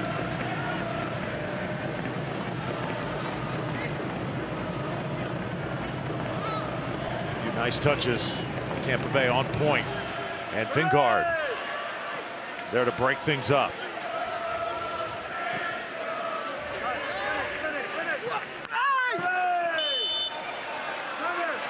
No player down at midfield. This one will belong to North Carolina. Yeah, Poku gets that call from pushing from behind a little bit. He was going to try to challenge for that header. Mizell picks it up for Tampa Bay. Rowdies with 8 new faces making their debut in the past 2 months. This team is practically rebuilt during the season and still in contention for a playoff spot. Ralph's mob really starting to make their presence felt here at Al Lang. Few chances by either team, both team here in the first half. No damage done. Still scoreless. Vingard can do a little bit better than that with it for Tampa Bay. Yeah, he was looking for Flemings, but you can tell he didn't quite put enough pace on that ball. And when you're a target forward like Flemings can't be playing, you know, he plays like a number 9 sometimes. You know, you got to give him a ball to his feet, but you got to make sure you put enough pace on it so it'll get to him. And that wasn't the case.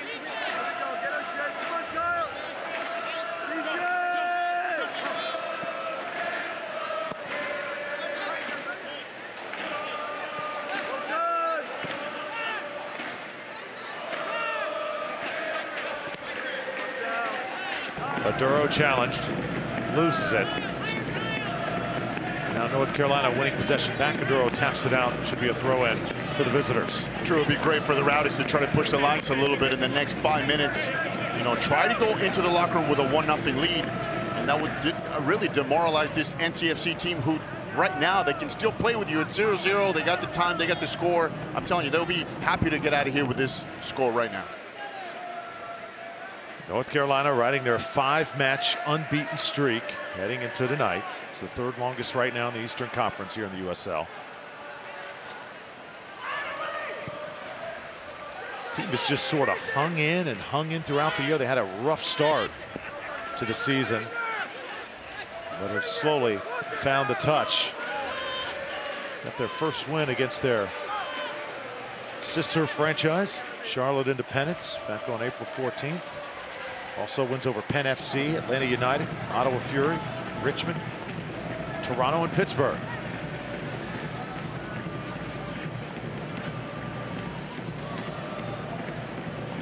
Becker, nice soft touch.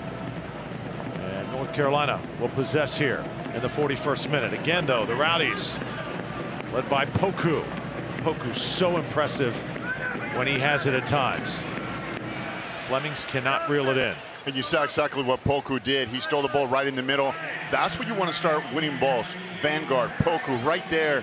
And of course, Portillo on the other side. If you can start getting those balls in the middle, and as soon as you get that ball, try to play either Flemings and Taylor, that's how you get NCFC out of whack, especially defensively, and you can expose them in the back. Seems like a lot of that Joe Cole work right now Poku is doing for Tampa Bay. Absolutely, and you see how determined Joe Cole is, and we've seen him actually steal the ball in that sector of the field, Drew, turn around and play a great ball to George Aristov or somebody else going forward.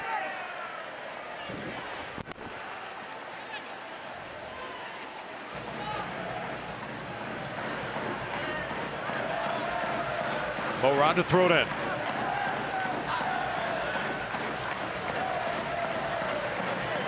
It'll be Porteous now for Tampa Bay. Again, if you just joined us, Zack taking a knee to the head in the early moments of this match. Did shake it off. He has continued. Rowdies thrilled to have him back. Will play dead once again. Diakite quickly restarts. You see, Daniel Rios has been quiet for NCFC. They're not able to play to his feet.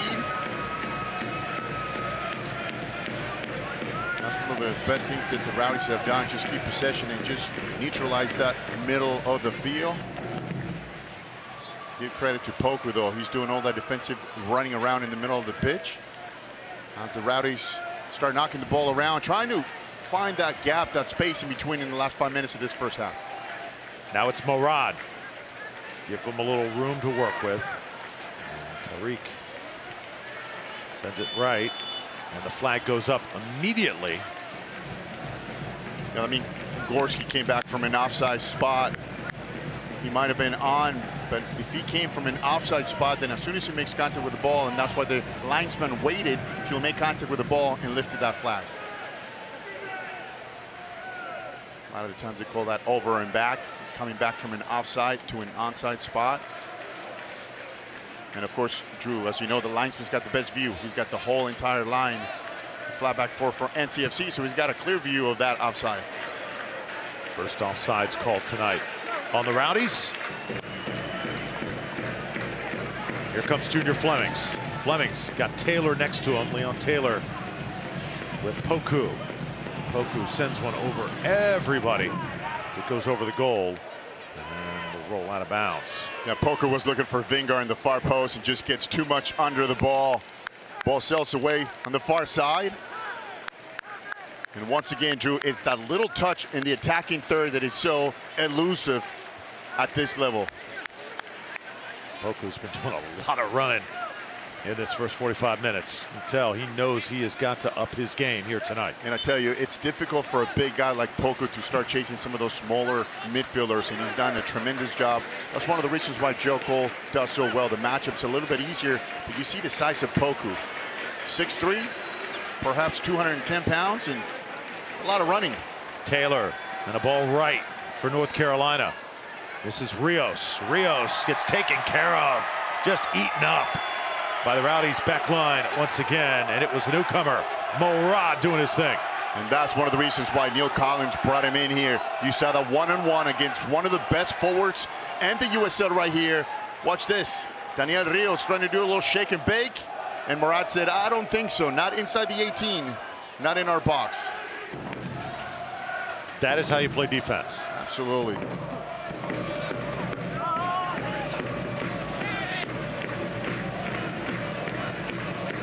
Slowly approaching halftime here at Tampa Bay. And we're still scoreless. North Carolina trying to get something going here in the final moments before heading to the locker room. And we got 1 minute of extra time, just 1 minute to work with here before we head to the locker room. Taylor's pass intercepted. And the Rowdies will work once again. Junior Flemings can get it up the pitch very quickly. Several white jerseys to work against. Tremendous shot. And Tambakis there to deny. Wow, the best shot of the game, courtesy of Junior Flemings. And once again, Morad steps in front of the NCFC forward, plays the ball to Junior Flemings, who just takes the ball and just unleashes one from about 35 out. Left-footed shot. Great save by Tambakis to the goalkeeper. Goes through. That was going to the back of the net for sure. What a blast. And Tambakis, that's why he has played so well this year for North Carolina. And that is going to do it for the first 45 minutes.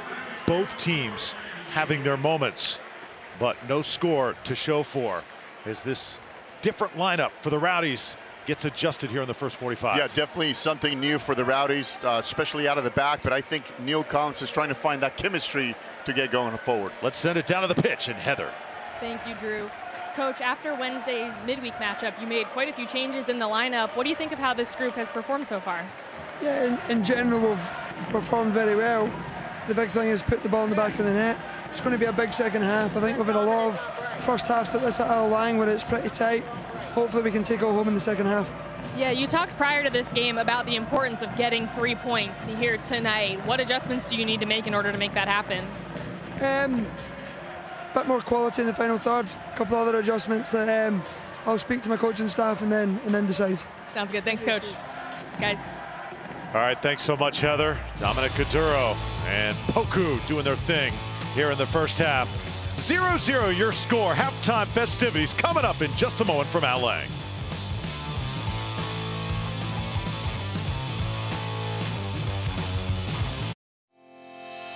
Across Florida, we're listening to customers like you, and we're working hard to build the brighter energy future you and your family deserve.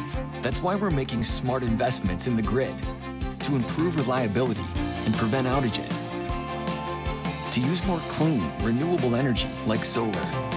And to give you better control over your energy use today and in the years ahead. We're Duke Energy, and we're building a smarter energy future for you.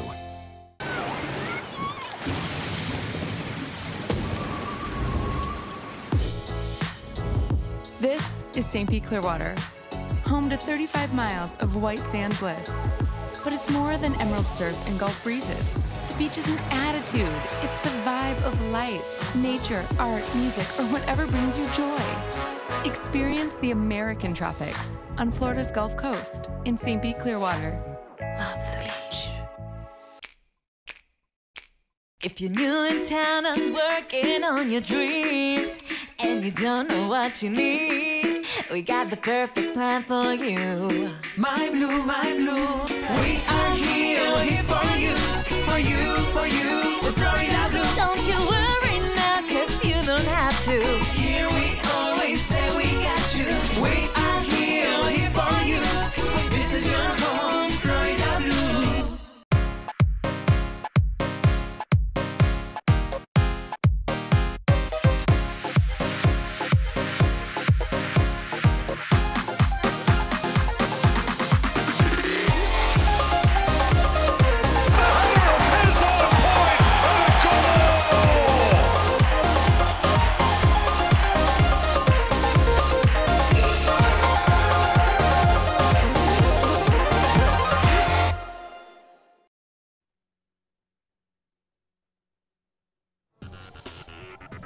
Scoreless after one half here in Tampa Bay. The Rowdies with North Carolina FC. Tampa Bay trying to defeat North Carolina for the second time this season.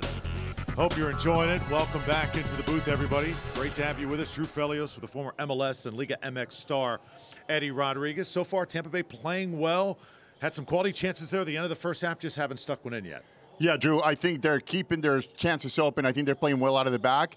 They're keeping that poise out of the back. I think they're taking their time, and I think that's something they should do. Now, their quality of their choices going forward has to be a lot better, especially in the attacking third. We heard from Neil Collins, the coach, and he said, once you get to the attacking third, it's got to be a lot better. And I think that's going to be the difference in the second half. All right, let's check out some of the highlights after one half of play. Tampa Bay, North Carolina, Rowdies.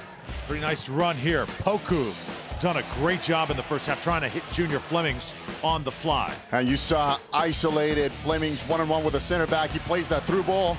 Not quite, but great idea, though. Junior Flemings dicing the defense for North Carolina. Left-footed shot right there. Tambakis on top of it. And it is clear as this match goes along, Junior Flemings is the top threat for the Rowdies by far. He definitely is. Porteous goes down the line. Ball gets there. And how about Taku there with the half a volley right there. Once again, the goalkeeper, as you're looking at the ball, actually deflected out of one of the NCFC defenders. And just like that, there was another corner kick for the Rowdies.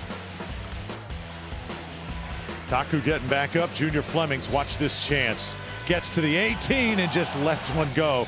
Tambakis diving, makes a tremendous denial. Well, let's take a look at the halftime stats brought to you by Technia Logistics. What numbers really stand out to you? Well, when you talk about the possession, the Rowdies have more of the possession. Now, towards the end, they kind of gave that up a little bit. But just if you look at the shots, pretty close on both ends. Now, the quality of the chances, you saw probably the last one. Flemings had the best shot of the game and the last few minutes of the game.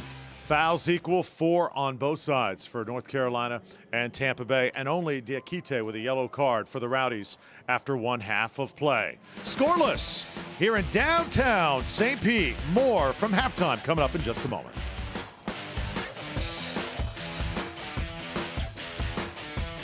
At Tropical Smoothie Cafe, we want you to eat better and feel better with smoothies made from better-for-you ingredients and food crafted with the bold flavors you love, like our Chipotle Chicken Club flatbread with grilled chicken, bacon, pepper jack, and chipotle mayo, or our Island Green Smoothie with fresh kale and spinach, banana, mango, and pineapple.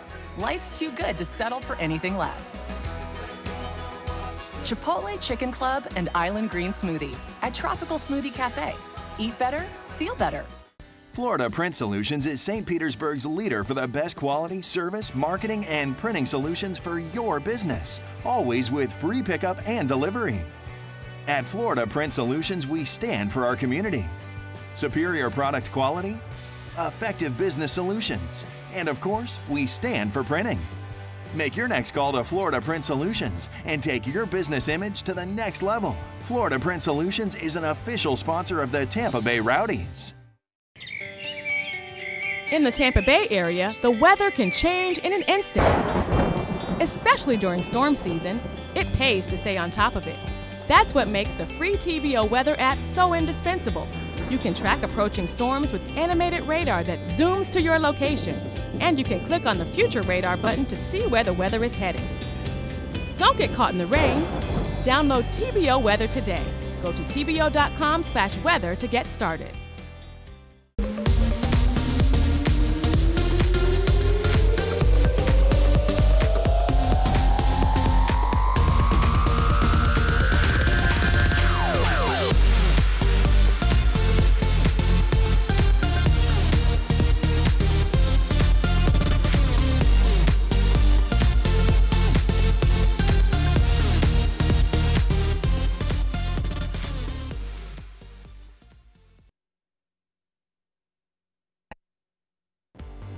Our next home game broadcast is on Saturday, August 25th as the Rowdies host FC Cincinnati. Our pregame show starts at 7 and kickoff is set for 7:30 here at Al Lang Stadium. FC Cincinnati is currently the top-ranked team in the Eastern Conference, sitting atop the table with 45 points. They're on an impressive 11-game unbeaten streak in USL play, going more than 2 months without a loss. Cincinnati's attack is led by a pair of forwards, Danny Koenig and Emmanuel Ledesma, who have a combined 19 goals on the season.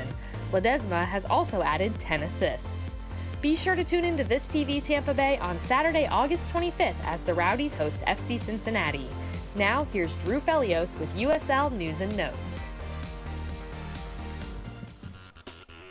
All right, Heather, thank you so much. Tampa Bay Rowdies with 7 wins, 9 losses, 6 ties, 27 points, trying to get within that top 8 and a postseason spot. 3 points tonight would be absolutely huge. You see North Carolina right there in the mix as well. Cincinnati still the class of the Eastern Conference. Scores around the league. Last night, Nashville and Ottawa. Nashville wins 2-0. What about that Louisville City match with New York Red Bulls 2? That was tremendous. 10 goals in between both teams. Charleston Battery with a 1-0 lead over Atlanta United 2.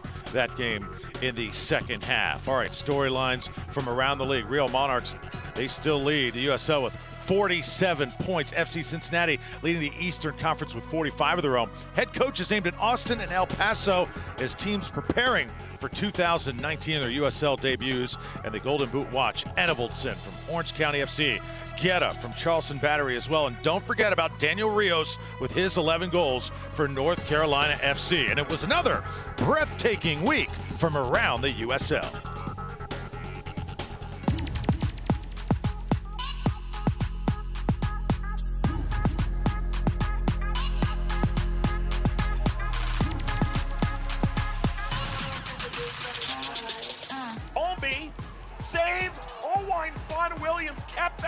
Second time, and it's blocked. Wow, what a save from Wazinski there. And another save for Lopez. Estrada, save, Fettelson. Nachimpong, left-footed ball, saved. Starikov, save, Grant Jensing. Sparked the counterattack the other way. Christian Duke couldn't get there, great move. T2 on the move, it's a 2-on-1. Still with it, T2 all the way, oh my goodness. To free up Sam Hamilton, and now speaking of freeing up, here's Shane Malcolm. Malcolm with the left foot scores! What a tremendous goal from Shane Malcolm, absolutely beautiful. Jeb looking to work some space, but Jeb's gonna give it a go! Beyond the Jeb with his 4th goal of the season, and it's an absolute beauty. Another chance, and San Antonio FC delivers!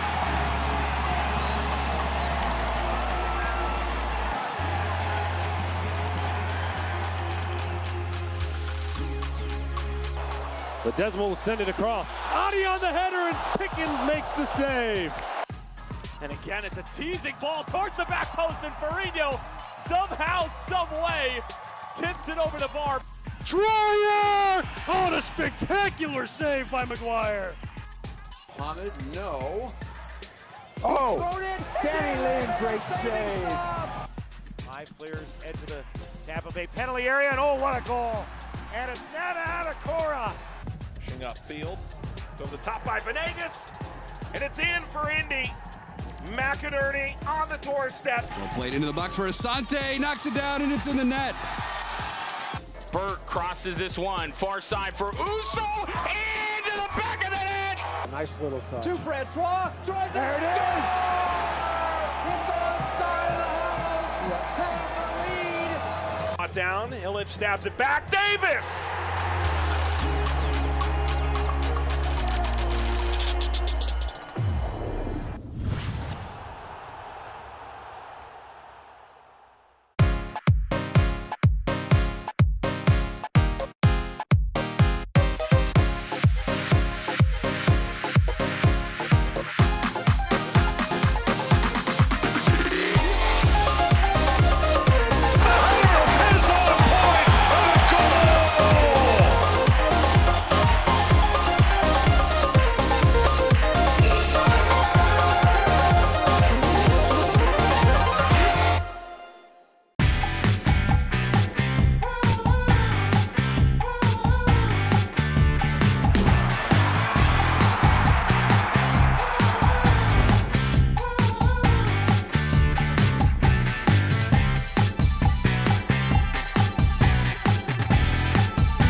Jennifer Davis was the last person you'd expect to have a heart attack.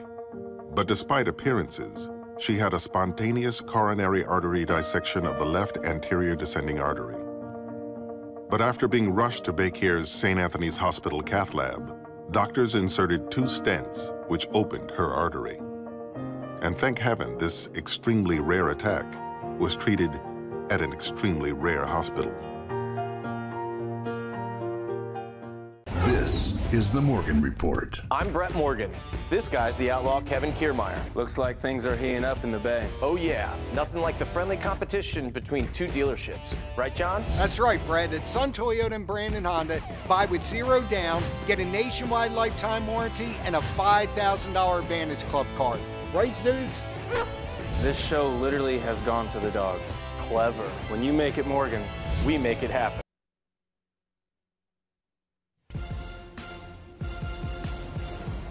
Welcome back to Al Lang Stadium. Kids having a ball here tonight. Tampa Bay Rowdies still looking for their first goal. North Carolina FC doing the same. You're watching Tampa Bay Rowdies soccer on this TV, Tampa Bay. Thrilled to have you with us. Drew Felios, Eddie Rodriguez, Heather Donnelly doing a fascinating job down on the pitch. And you know what? I want to congratulate our Lyndon Blake tonight. Heather and Lyndon announcing that Lyndon going to the ABC affiliate, Huntsville, Alabama. Lyndon, best of luck. She's done a great job for us all year, Eddie. We definitely want to wish her well. But the best in her professional endeavors in the future. Well, Rowdies fans, we also invite you to see Joe Cole, Georgie Ristoff, and your Tampa Bay Rowdies do battle Saturday, August 25th against FC Cincinnati. That's live on This TV, Tampa Bay. Pregame at 7, game time 7:30. This TV, your broadcast home for Rowdies soccer. North Carolina, very businesslike before tonight's match, as Coach Colin Clark did not even get a chance to meet him before the match. He was so focused on keeping his team together, getting ready for this Rowdies match. Well, definitely a coach with a lot of experience, had more than 50+ caps with the Irish national team, and of course he has coached in the MLS. Coach has been around in different leagues, so he knows players very well. Speaking of players, you see Becker, number 10, 9 assists in the USL, just one of the better ones in the whole entire league. You got to keep an eye on him, especially great delivery and free kicks, set pieces, anything around the 18. Second half underway here at Al Lang Stadium. Well, which teams are hitting top gear as the league comes down the stretch in the race for the 2018 USL Cup playoffs? Find out every Monday evening with the USLsoccer.com Power Rankings.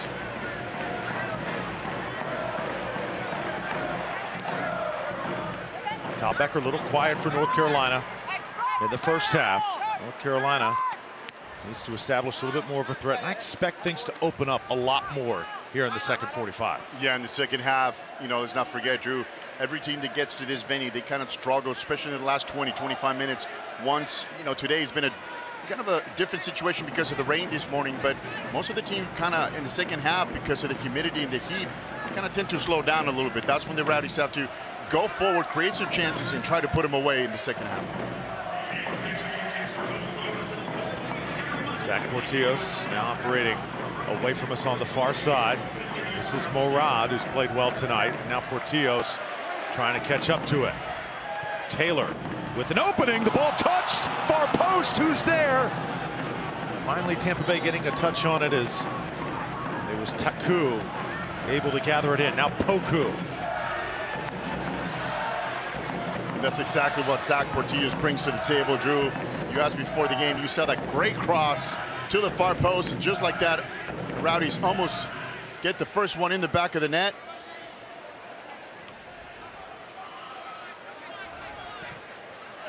Now it's Vingard. Strong start for Tampa Bay. See Aduro right near that center circle, sort of directing traffic for Tampa Bay right now. Yeah, he's so good at that. He plays that defensive center mid role. But look how good he is in the ball. He never loses the ball. He's playing defensive right there, but he's always what we call the hole. He's always pinching in the hole. He's going to check to the ball, and he's so good. 1-2. Always playing the ball, either 1 or 2 touches, never losing the ball in the middle of the pitch. Yeah, such a mature young man, Dominic Aduro.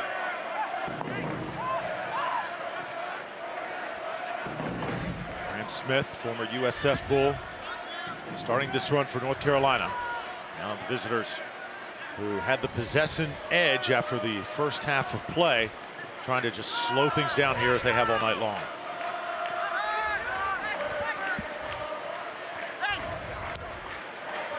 Rowdies once again attacking with Junior Flemings. Flemings working up top, drawing Tambakis way away from the goal. Yeah, great job by Alex Tambakis. Comes out and just clears the ball out of the back. Once again, the Rowdies pinching that ball in the middle and really fast trying to play the ball into Taylor or even Flemings. Flick that time. Leon Taylor trying to wreak some havoc. Heads outside the 18 now and tries to reset for the Rowdies. Go right back to him. Taylor now with some space to operate. Taylor a little bit too hard on that cross. Just had to take a little bit off and make it playable. Well, no, that ball has to be driven in the ground. You can't just put it that high if you're going to hit it hard. You want to put your head down, drive the ball across the middle just for somebody to tap it in. A lot of the times, Drew, a defender's making a run, it could hit him in the foot and it goes in the back of the net. That's why you want to just drive it on the ground as hard as you can. Flemings now slicing through. Out to Poku. Poku runs in to a host of white uniforms, and the Rowdies will throw it in once again. But Tampa Bay very much controlling the pace here early in the second half. It all happens because they're being very patient out of the back. They're able to keep the ball. And of course, right on cue, they lose the ball. But just keeping the ball out of the back, creating chances, and just opening the whole field up, just keeping possession of the ball, using the whole width. You're going to be able to open up this NCFC team. Playing pretty good defensively, pretty concise. They're playing the 4-5-1. And of course, give credit to the coaching staff. Colin Clark, the head coach. Once again, a coach with a lot of experience in this game, a lot of years in the game. There's Taku staying on his feet. Taku looking for Flemings. Always dangerous with it is Junior. Tries to get some air under it. Tambakis there to clean it up. Well, catch MOR's new Summer of Fun lineup featuring Tampa Bay's favorite comedies. First, the Goldbergs and Modern Family flip-flopping, with Modern Family going to 5 and 5:30. The Goldbergs to 6 and 6:30. Tim and Charlie switch things up with Last Man Standing moving 8 to 8:30. Anger Management 9 to 9:30. Rowdies getting on the ground that time. It is all part of MOR's Summer of Fun, and a hold on Poku. Yeah, this is going to draw yellow. There should be definitely a yellow card right there in the middle for Austin Daluz. It's a professional foul, but he's trying to hold on to Poku. He's getting ready to turn the Jets. You see right there, you see the grabbing from behind. And Austin Daluz, 3 goals this year for North Carolina. Former Wake Forest star. Wake Forest, same college that Akira Fitzgerald. Rowdies backup goalie attended. Deon Taylor now starting to be a factor in this match for the Rowdies. Yeah, you see his mobility. He's checking back to the ball, and he's being a target for the Rowdies midfielders. Ball hammered now opposite side. Gorski.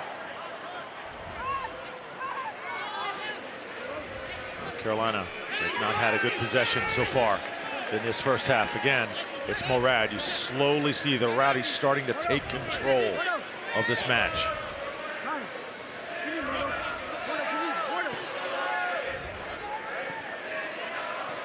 Am I being a little eager saying that, Eddie, or is that the case? No, you can tell they have the momentum right now. They got to, stay poised. They got to keep the ball, and they have to be pretty precise once they go forward. I mean, you saw the cross by Deon Taylor. Not the best cross, but once you get to that attacking third, once again, you have to keep your head down. You have to be a lot more precise and find a partner, one of your teammates, in the far post.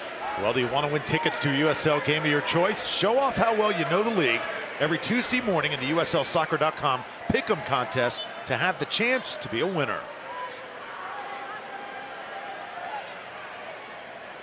52nd minute. Both sides still looking for their first goal. Crowd very much into it tonight at Al Lang. Poku trying to give them a reason to cheer. Rowdies running quickly. Here's Porteous. Left-footed shot, and again, Tambakis elevating to get the right hand on it. Great job by the Rowdies doing. It all starts with Poku with a great turn, going through traffic, plays the ball to Taku, and how about that delivery to Porteous to the far post. Shot towards the far post, and Alex Tambakis, the goalkeeper, with a great save. And you see the movement, so good from the Rowdies, just trying to find the gap once again in front of the NCFC defensive side. Corner kick by the Rowdies, brought to you by Ashley Home Store. Rowdies working very quickly. Header by Taylor. Gets deflected. Taylor on the ground, trying to stay in the play. Now it's Poku. Oh, right off the grill. That has got to hurt.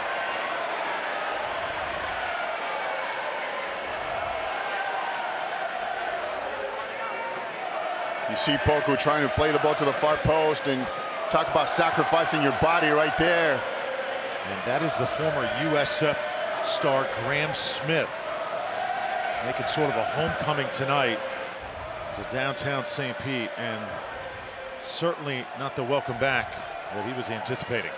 Well, the fact that he was squaring those shoulders, you can tell he was trying to back up a little bit, trying to anticipate. Watch his body language. He's trying to lean back a little bit as he sees Poku trying to cross the ball, and just that's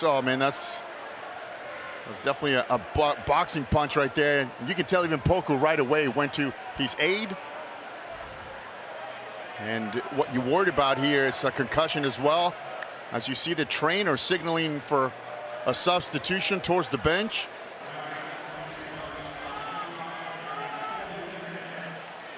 And Poku, you saw as soon as he struck that ball, went over and showed concern for Graham Smith.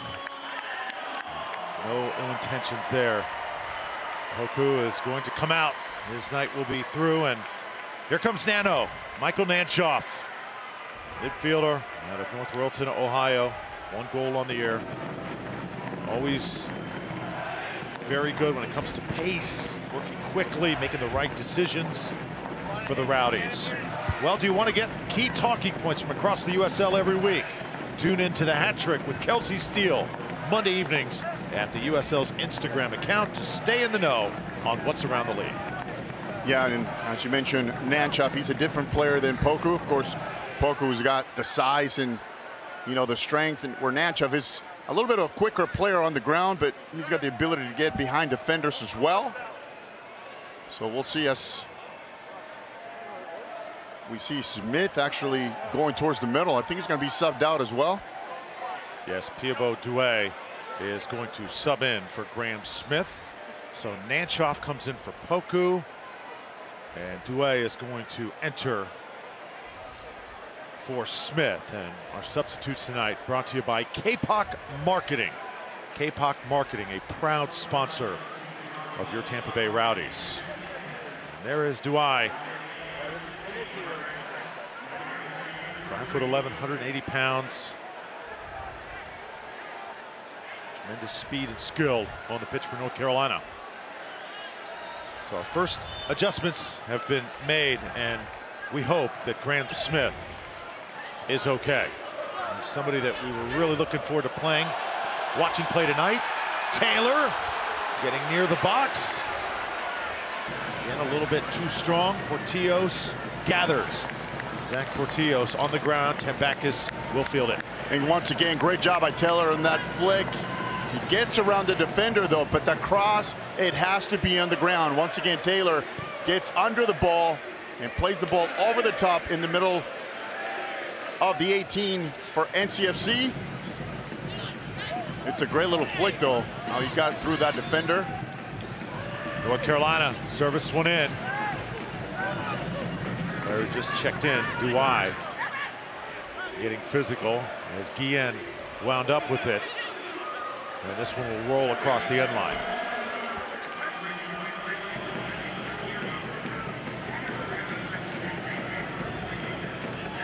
And once again, you see Taylor checking the ball. Watch his little flick to himself.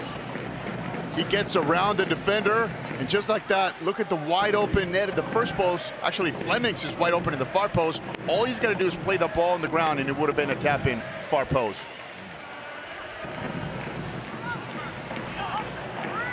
I always hear Leon Taylor say he wants to be the uncontrollable guy for Tampa Bay. Good job creating space, getting himself open that time. He was marked very tightly. Well, and one of the things he's done so well tonight is just make himself available. You see him check into the ball, check into the space and the gap in between the two center backs, and making those runs. He's been nonstop the entire game. Leon Taylor started off his Rowdies career just red hot, had 3 goals in his first 3 games. But as any great scorer, eventually that cools down, and how you deal with it when the goals stop coming, that really determines the type of player you're going to be. Yeah, but he's definitely had a couple of chances tonight. Maybe not score, but he could have had a couple of assists already. And as you know, Drew, it's a matter of keep working. The opportunities will come, but you got to stay focused, stay diligent.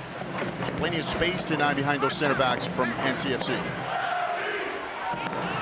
Another pass gets intercepted. Vingard upset at himself as the Rowdies head the other way. Morad gets it back for the Rowdies.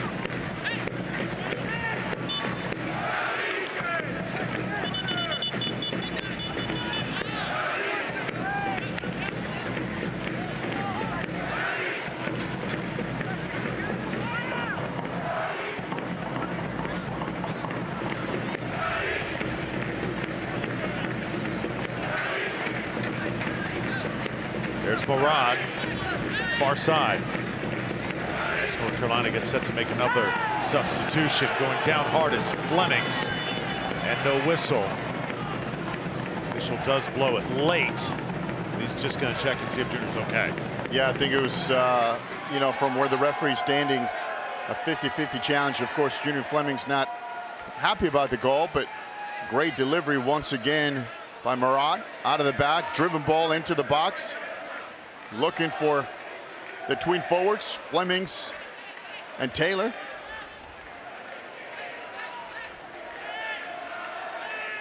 Alex Tambakis has had some brilliant saves here tonight, no doubt. He has been challenged much more often than Cody Mizell. Yeah, definitely the save of the game towards the second half by Junior Flemings, and the left-footed bomb to the far post. And Tambakis was there to answer, keeping that clean sheet for NCFC. Junior Flemings, good job collecting. And now near side, Rowdies will work with Taku. Taku's had one good opportunity. Does he have another? Defense did react well, and then the shot straight on sails to the right. Yeah, Taku trying to take one of the defenders on top of the 18. Wasn't quick enough to get around. Watch, he takes him one-on-one. That step over has to be a little quick. That change of pace, or you want to lay the ball off right there. As you see, the shot goes wide. Vanguard.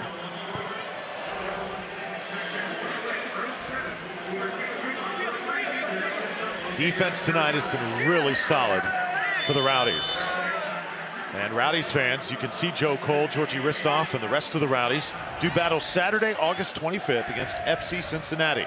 That'll be live on this TV, Tampa Bay. We'll have the call. Pregame at 7 with Heather. Game time 7:30. This TV is your broadcast home for Rowdies soccer. Pablo Duay tried to service one in. Up in the air now. Mizell will go get it. And Mizell wanted contact that time. A little bit upset. The official will settle him down. And you can tell Mizell is like, look, this is the second time the referee saying the same thing. You know, you want to protect the goalkeeper, especially inside the 6. And that's what they're talking about, because the goalkeeper doesn't have the ability to look at the forward. He's looking at the ball, and you cannot take your eye out for the ball because you will lose or you'll drop it. And that's exactly what Cody's talking about here in this situation.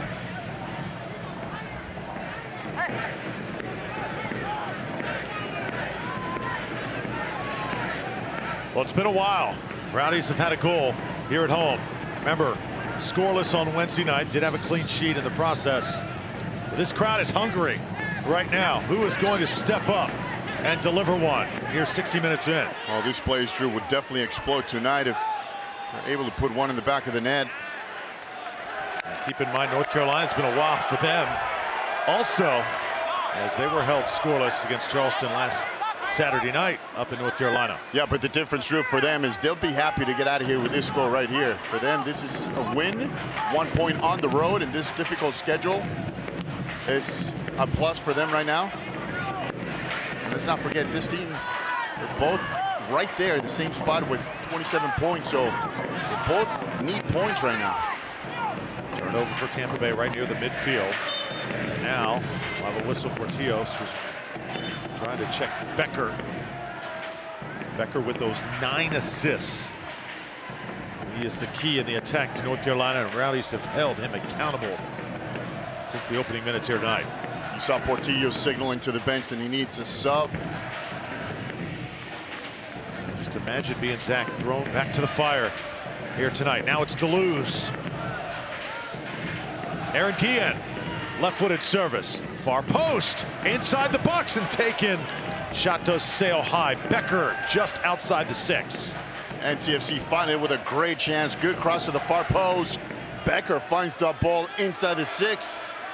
Half volley. The delivery is great though. Becker making a good run. And Becker does well bringing the ball down. Just takes a shot and just sails away. But close though. You can tell he lost his footing right at the end. Looks like the Rowdies will warm up Max Lakowecki. And he will be the guy to replace Zack Porteous, who right now is a little bit winded for Tampa Bay. Midgard gets it to Zack. Maybe one more run for the youngster out of Akron University. Taku. Fancy footwork, lost it.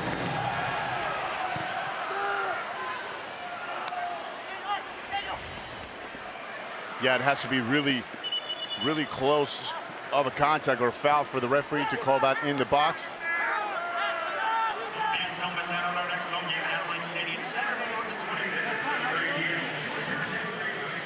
Now North Carolina sending it in, and a goal! The header. North Carolina strikes first in the 65th minute.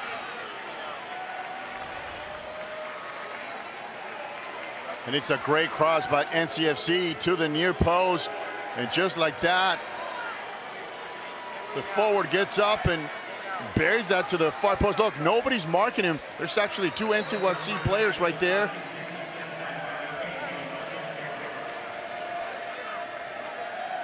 And that is Marcel Cansiori with the first goal for North Carolina. So 1-0, North Carolina has struck first. Rowdies fans stunned here at Al Lang. Last few minutes you felt the momentum shifting as Lakowecki is on the pitch right now for the Rowdies. Heather, what have you got down there? Well, Drew, as Zack Porteous comes out there in the 66th minute, the last time he played a game was May 26th. It's been 2.5 months since he's seen game action. So a little bit of well-deserved rest for Porteous now to end this game, guys. Yeah, it's definitely very difficult to come out of injury and then get into the starting 11 and play a full 90. As Heather mentioned, 2.5 months before you played, and a lot of the times you come off the bench, play 15, 20 games, try to acclimate yourself. Rowdies now trying to answer Junior Flemings. Ball deflects out, tries to get it back. And the Rowdies threat ended momentarily. That was a good quality service, though, from the right. Taku putting the ball in the mixer. That's where you want the ball. Either near post, far post, somebody making a run.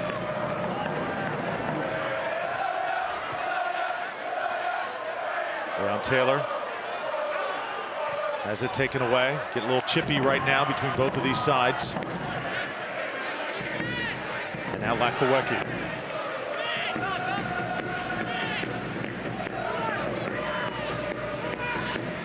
In a situation like this, Eddie, Rowdies now trailing 1-0. This is where somebody has got to step up for Tampa Bay without Joe Cole. Taku slides it. And now Tampa Bay will work just outside the 18. The ball serviced in. It's off the post. Lakawecki on the ground. Pushing and shoving, no call. And once again, the Rowdies denied. Once again, great delivery to the far post. And Drew, all you can do is just keep it going. They're doing a good job creating chances, but this one off the post. And I think it was Lakawecki with that shot to the far post to hit the crossbar. So close. How many chances is it going to take for one to finally find the back of the net? And once again, it was actually Taku right there in the header off the crossbar. And Tambakis was right there for the second shot.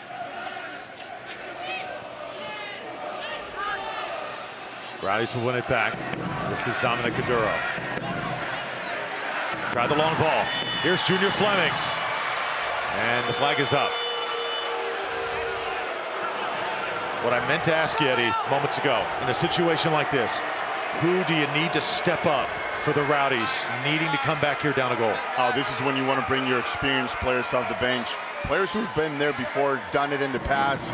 Put someone who can actually come in, stay cool, calm, and collect. You still have plenty of time, and you saw in the last chance, Taku almost puts it away. So you're that close to tying up this game again. So you got to bring somebody in who can deliver when the game's on the line. Well, Rowdies have used 2 subs. Georgi Ristov still available. Perhaps he is the guy to give the Rowdies a spark here late. North Carolina working quickly. Becker effective all of a sudden, and Deleuze sending it right. Ball stays up in the air. Well, in this case, Drew, I would like Stefano Bonomo coming off the bench. Even Georgi Ristov as well. 2 of the players who have scored a ton of goals in this league. 2 proven forwards.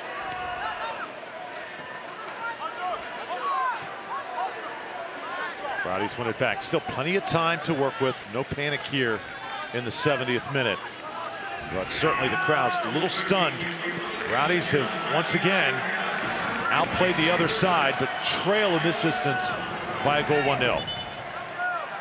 It looks like that substitute is going to be Stefano Bonomo, who will enter momentarily, and he'll replace Leon Taylor. Yeah, and you got to give a lot of credit to Leon Taylor because he was so active throughout the game. But Stefano Bonomo has the ability once again to check into the ball. He plays like a great number 9. Check in and he can score goals. All substitutes tonight brought to you by K-Poc Marketing. K-Poc Marketing, proud sponsor of your Tampa Bay Rowdies. You're watching Tampa Bay Rowdies soccer on This TV Tampa Bay. Drew Felios, Eddie Rodriguez, Heather Donnelly doing a great job on the field, and our great crew as well here, and Al Lang. Rowdies will send it back to Cody Mizell. Hey, we invite you to catch sizzling hot summer movies 24 hours a day on This TV Tampa Bay. Tampa Bay's first premier broadcast movie channel. featuring films from the world-famous MGM library. Playing for you all day, all night. This TV, Tampa Bay, the official broadcast home of the Tampa Bay Rowdies.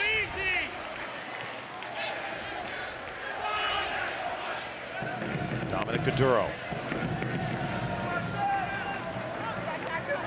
Now Taku sends it back. The Rowdies trying to build here in the 71st minute. Rowdies trailing by a goal. Manchoff.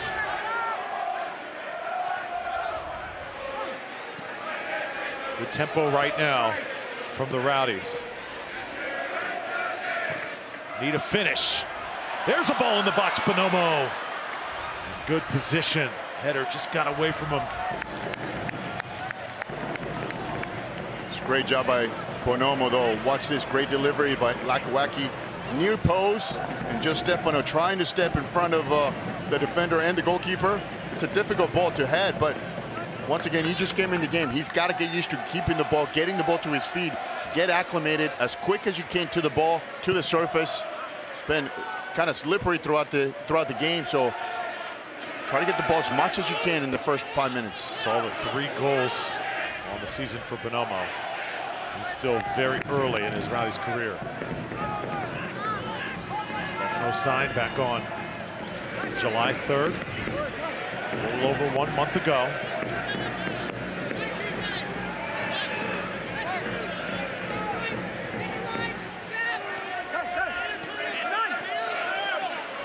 Lingard loses it.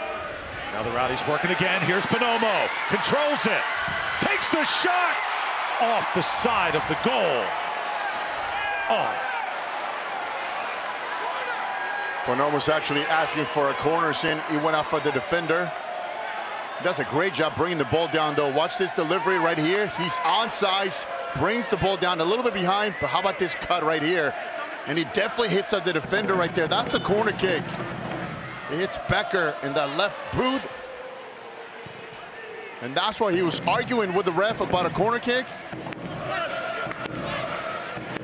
Well, there's no secret. The officiating here at Al Lang for the Rowdies has been very, very difficult this season. Coach Collins knows it. The Rowdies have been dealt 3 red cards here at home this year, and they have come at really the worst opportune times, and they have not gotten the benefit of the doubt on many occasions. And listen, 2 out of those 3, when you talk about Taylor and Flemings. Here's Flemings. Rowdies have numbers. Junior, some space to work with. Junior keeping the ball a little too long, staying with it though, and just know where to go with it. Should have gotten rid of it a little earlier. A lot earlier. He had Bonomo open in the far post. Nana was open as well, and Nanchoff in the box. Rowdies with Gorski. Hunter Gorski with the blast, and that one from way deep. Souvenir for somebody, at least for a few seconds.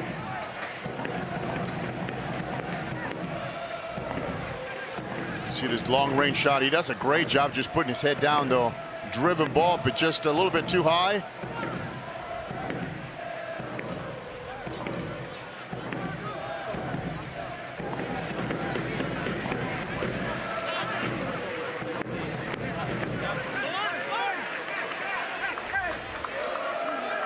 Manchoff trying to handle things right now for the Rowdies. If you're just joining us, Tampa Bay playing tonight without their captain, Joe Cole. Rowdies trying to scrap here somehow, find a goal here in the final minutes. North Carolina trying to steal one on the road.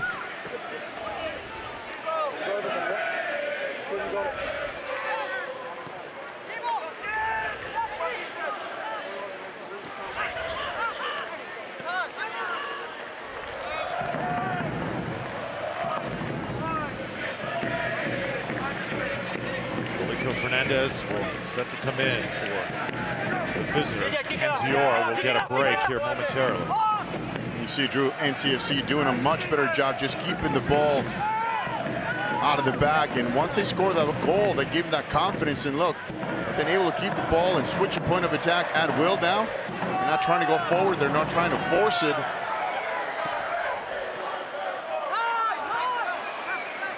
North Carolina manufacture another chance here. Duai trying to service it in. Rowdies handle it.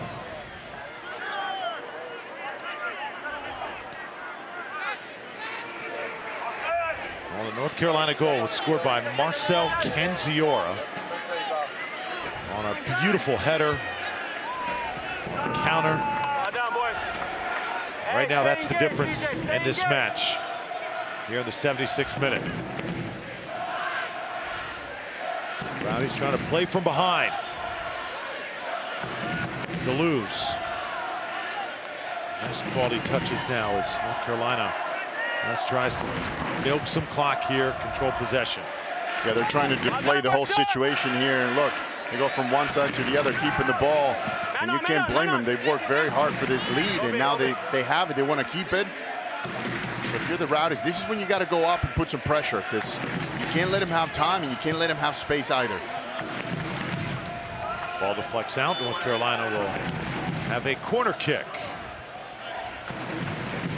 And now time's starting to become somewhat precious. There's the change about to be made. There's Fernandez set to enter for the visitors. Canziora, the guy who scored the lone goal, will head to the bench. There you see Colin Clark, head coach for North Carolina. Eddie, you know him very well, and he was all business when he came into the park tonight. Yeah, like I said earlier, a coach with a lot of experience, not only in the coaching ranks, but also as a player. Had more than 50 caps with Ireland. And just a great coach with a lot of experience. Just he's been around for a long time, and just a great ambassador of the game as well. Longtime coach for Dallas FC in the MLS. Used to be the Dallas Burn back in the day.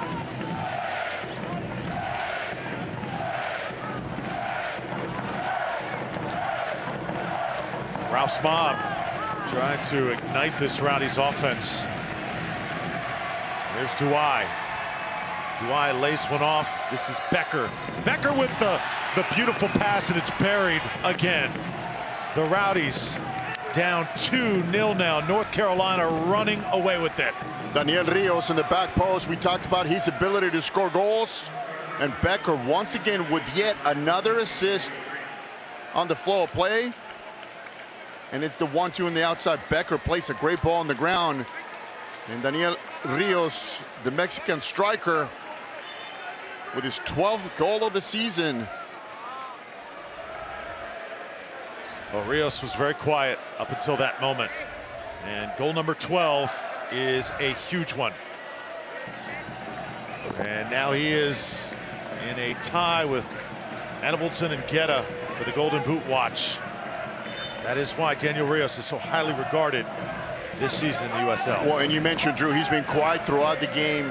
You know, that's the level of a forward. 78 minutes you haven't seen him, and now he strikes, and he puts the 2-0 for NCFC. Just the quality of striker, and how about that assist once again by Becker, making it his 10th of the season. Rowdies trying to get one back here. Bonomo quickly shifting. The flag will go up. It's a good run by Bonomo, though. Almost on sides, a little bit off, but the idea is great. He comes off the back, great delivery into space.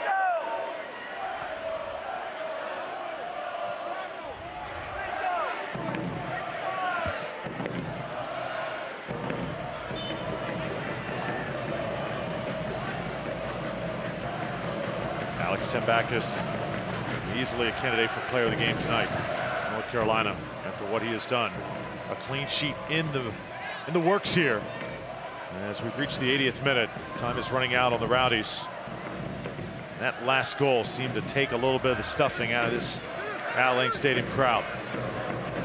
Yeah, just when you thought, Drew, that the Rowdies were mustering a comeback here with, you know, that great cross and Taku hit the crossbar, you thought it was inevitable that they were going to score and tie up this game at 1. And just like that, courtesy of Daniel Rios.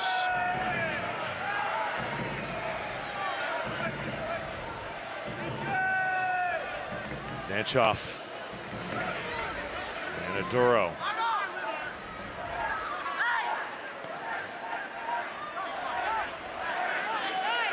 Rowdies have had chances once again tonight, but struggling in that final third big time to just put it away.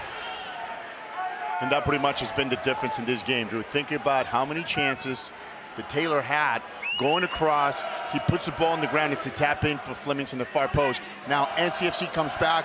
One clear chance. It's a goal. Second chance. It's the second. So now they're up 2-0. And that's pretty much the story of this game. You got to put your chances away when you have them. North Carolina attacking once again. Dukite able to win this ball. Lakawecki has it tapped out. Still time to work with. The Rowdies can just get one, Eddie. That would sort of get this crowd alive once again. Give us something to fight for here in the final moments. In 10 minutes plus is plenty of time, Drew. As you mentioned, all you need is that first one. Just strike now, and you have plenty of time to get back in this game. Ashley Homestore corner kick coming up for the Rowdies. Michael Nanchoff. You need a good delivery here by Nano. Nanchoff, left foot in swinger.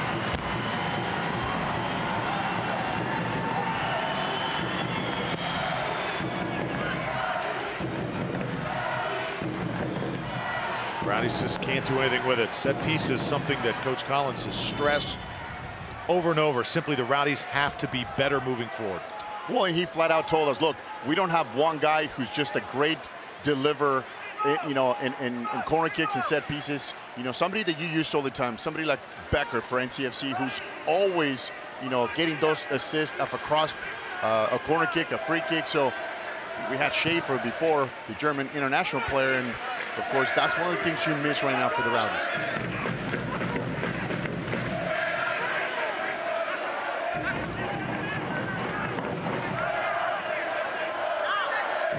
Taku gets it ahead to Junior Flemings.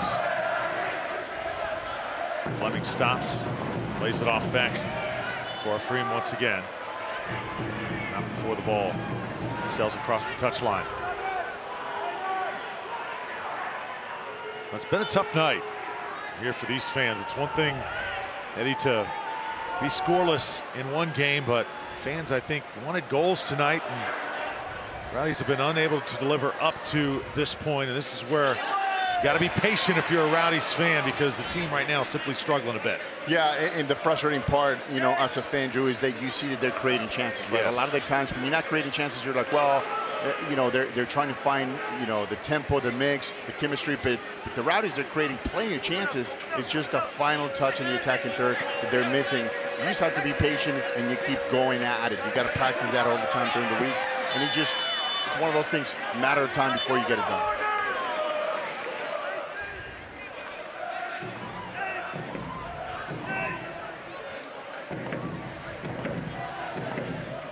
A little more than 6 minutes left in regulation time. Drew Felios, Eddie Rodriguez, Heather Donnelly. You're watching Tampa Bay Rowdies soccer on this TV, Tampa Bay. Rowdies in a 2-0 hole, trying to dig themselves out here in the final moments. Ball maybe taken out. Nanchoff.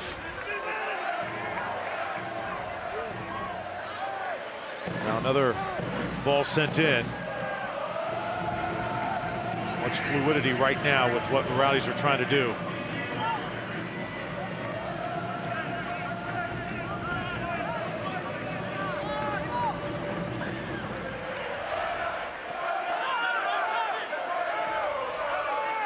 Rowdies chasing right now. North Carolina in complete control at the moment.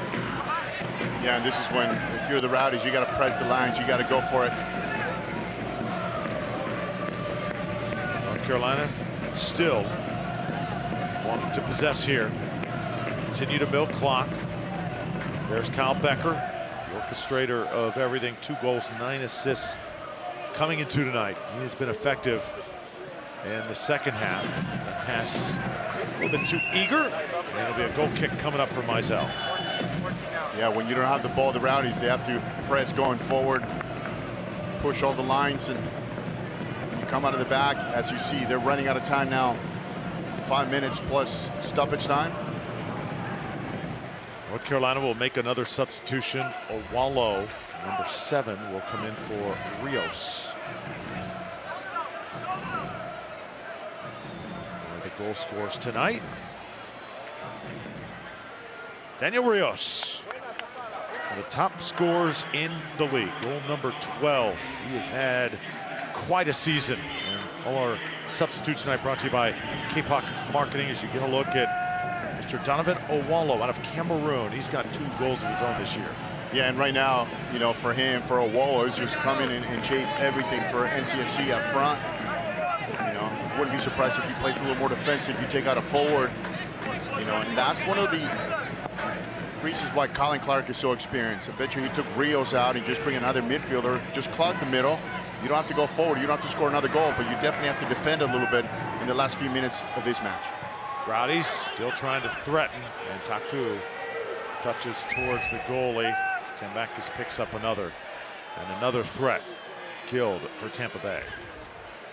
Yeah, and you see NCFC pretty much controlling everything, the tempo of the game. They have the time, they have the scoreboard right now. Look, they're even going to play out of the back, and when in doubt, they're just going to send it forward, trying to keep it as far away from their goal as possible.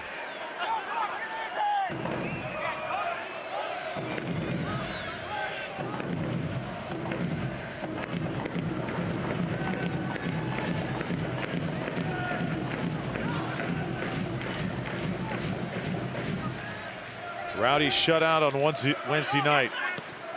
In danger of being shut out again for the 2nd time here at home. That's nearly unthinkable here at Al Lang Stadium, where Tampa Bay has been so good historically. North Carolina sending one back. Now another chance created. Shot just to the left of Mizell.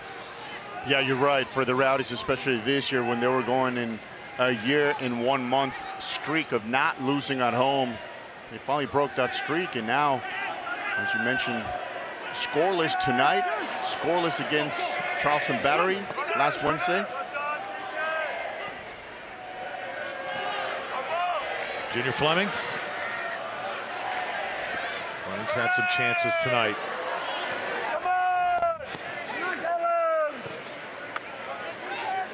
Maduro will catch up to it. Just outside the center circle as we wind down here. Things not looking good for the Tampa Bay Rowdies.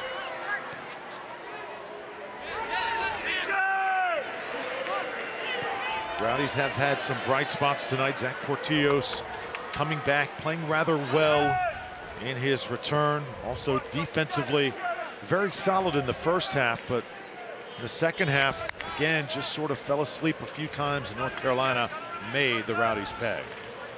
Yeah, in the case when Marcel Candiziori scored, nobody marked him in the back in the far post.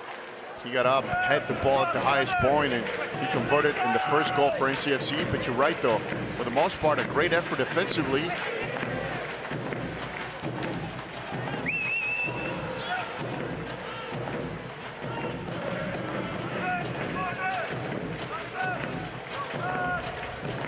North Carolina team has been through some really tough moments this year.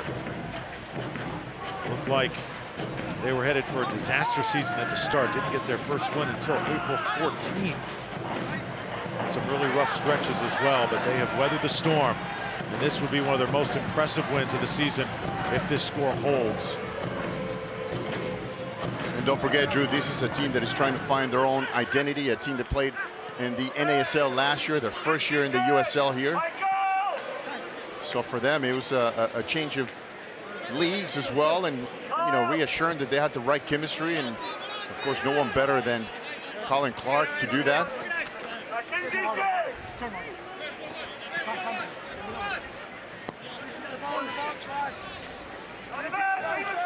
Yakite now with Gorski. Not gotten a signal of extra time. We're going to have 4 minutes of extra time here. 4 minutes, so a little bit more time for the Rowdies to work. The goal open for a moment. Flemings partially getting a foot on it. North Carolina again coming away with it. Not a good looking opportunity that time for the home team.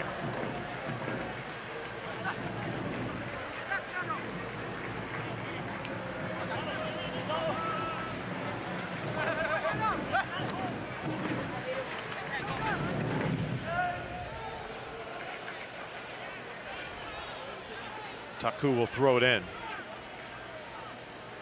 Yeah, this is when you want to hurry up and start sending direct balls into the box.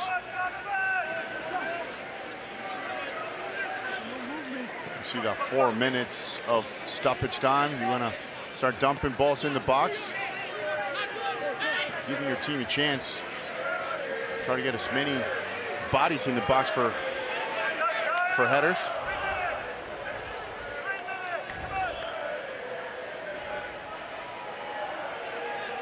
Becker's taking extra time off the clock.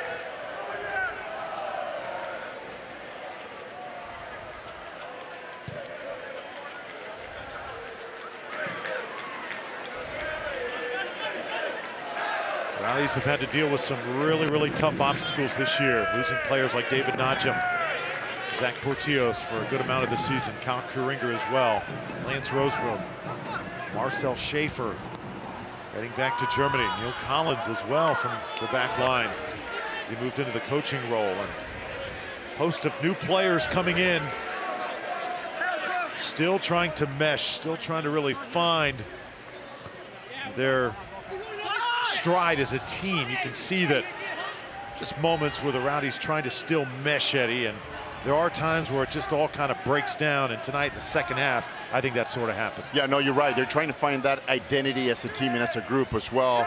And that's one of the things that it's so hard in professional sports, when you bring players that were playing for another team. You talk about Poku, you know, Stefano Bonomo, and some of the new additions. It takes a little bit of time to get that chemistry going, and that's something that Coach Neil Collins knows so well, and he's been patient. And of course, you wait for that to come together so everything can start working in your favor.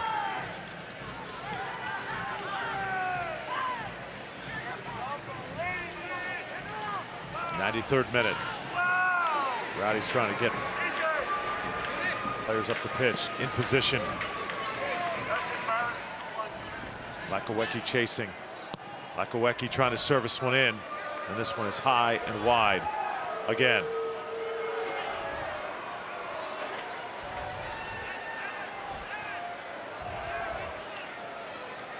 Max Lakawecki going to the bench tonight, coming back in late to replace Zack Porteous.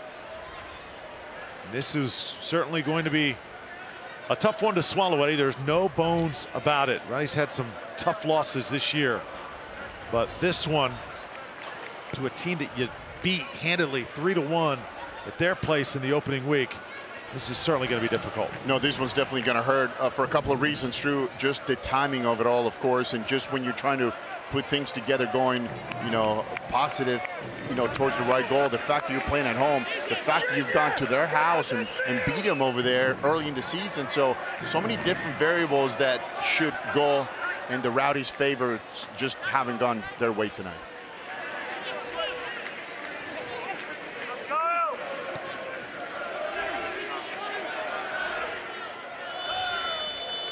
Tampa Bay Rowdies had their chances tonight, but just unable to cash in for the second game in a row. It's a disappointing one here at Al Lang on the short end of a 2-0 game. North Carolina FC comes to Al Lang and defeats Tampa Bay. Let's set it down on the pitch to Heather. Thank you, Drew. Coach, tough one tonight. A lot of chances, but you just weren't able to put one in the back of the net. What went wrong out there for you guys? Well, that's a familiar story, Heather, particularly at home. We've obviously suffered from losing goals in the past as well, but you need to put the ball in the back of the net. I thought up until the first goal we were by far the better team, but again, it's not about being the better team for the first 60 minutes, about the final score at the end of 90 minutes, and we're on the end of another poor result. Yeah, there's good and bad to every game. Let's end on a positive note here, talk about the good. What positives do you take away from this one? Right now it's hard to think of many positives because I'm so disappointed. I mean, it's good to have Zack Porteous back. I think him probably going off is obviously a blow, because then we lose another attacking substitute, which we needed to make. And right now we just don't have enough lads that can go 90 minutes Wednesday, Saturday, and it's something longer term that I need to address. All right, thanks, Coach. Drew? A tough way to end for the Tampa Bay Rowdies. They fall to North Carolina FC. The final score, 2-0. When we come back, we'll wrap things up. Your postgame show from Al Lang Stadium. This copyrighted telecast of the United Soccer League may not be retransmitted, rebroadcast, or reproduced without the express written consent of the United Soccer League.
Toughest times, for the sickest kids, we are the hand to hold.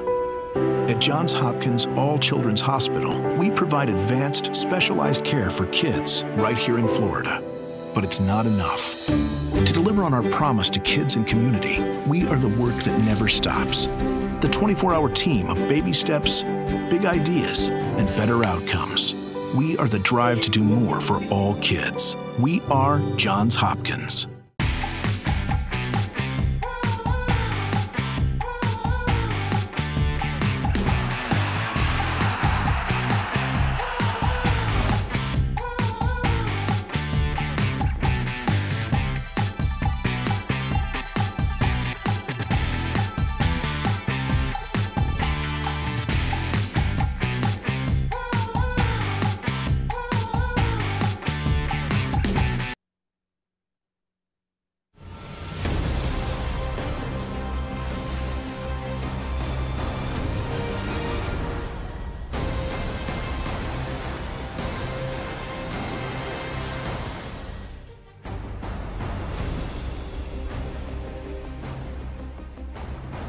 Well, it's a tough night for the Tampa Bay Rowdies tonight on the short end of a 2-0 final score. North Carolina FC comes to town and gets a huge 3 points on the road. Drew Felios alongside Eddie Rodriguez.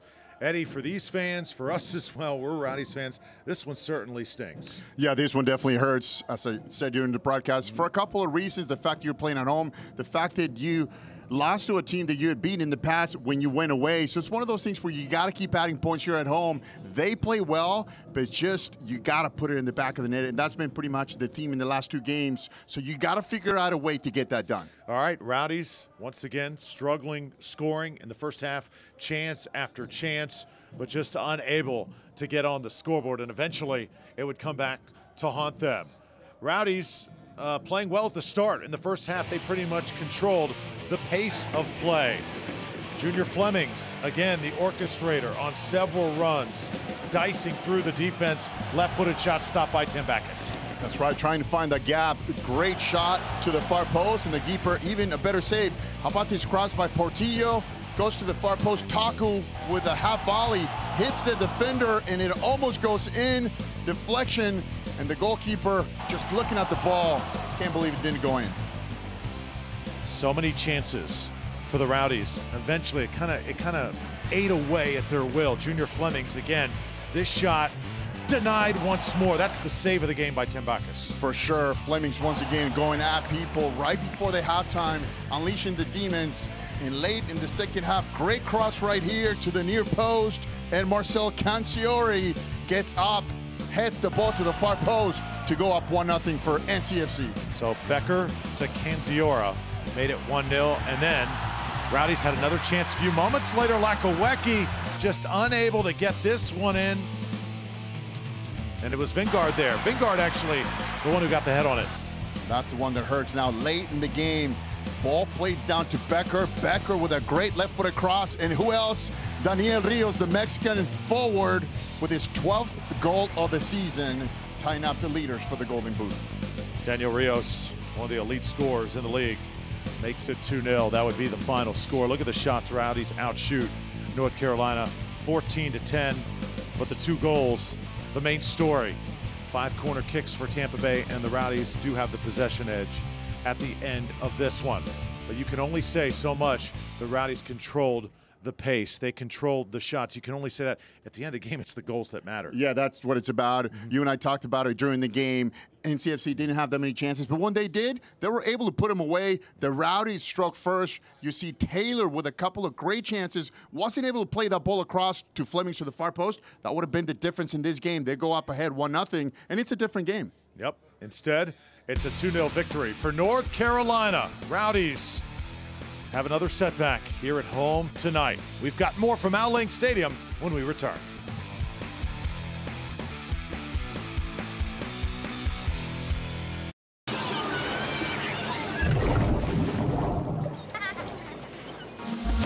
This is St. Pete Clearwater, home to Clearwater Beach, the #1 beach in the U.S. as chosen by travelers on TripAdvisor. It's not just white sand and Gulf breezes. Beach is an attitude. It's the vibe of whatever brings you joy. Experience the American tropics on Florida's Gulf Coast. Visit stpclearwater.com. Love the beach. In the Tampa Bay area, the weather can change in an instant. Especially during storm season, it pays to stay on top of it. That's what makes the free TVO weather app so indispensable. You can track approaching storms with animated radar that zooms to your location. And you can click on the future radar button to see where the weather is headed. Don't get caught in the rain. Download TVO Weather today. Go to tvo.com/weather to get started. Jennifer Davis was the last person you'd expect to have a heart attack. But despite appearances, she had a spontaneous coronary artery dissection of the left anterior descending artery. But after being rushed to Becker's St. Anthony's Hospital cath lab, doctors inserted 2 stents, which opened her artery. And thank heaven, this extremely rare attack was treated at an extremely rare hospital.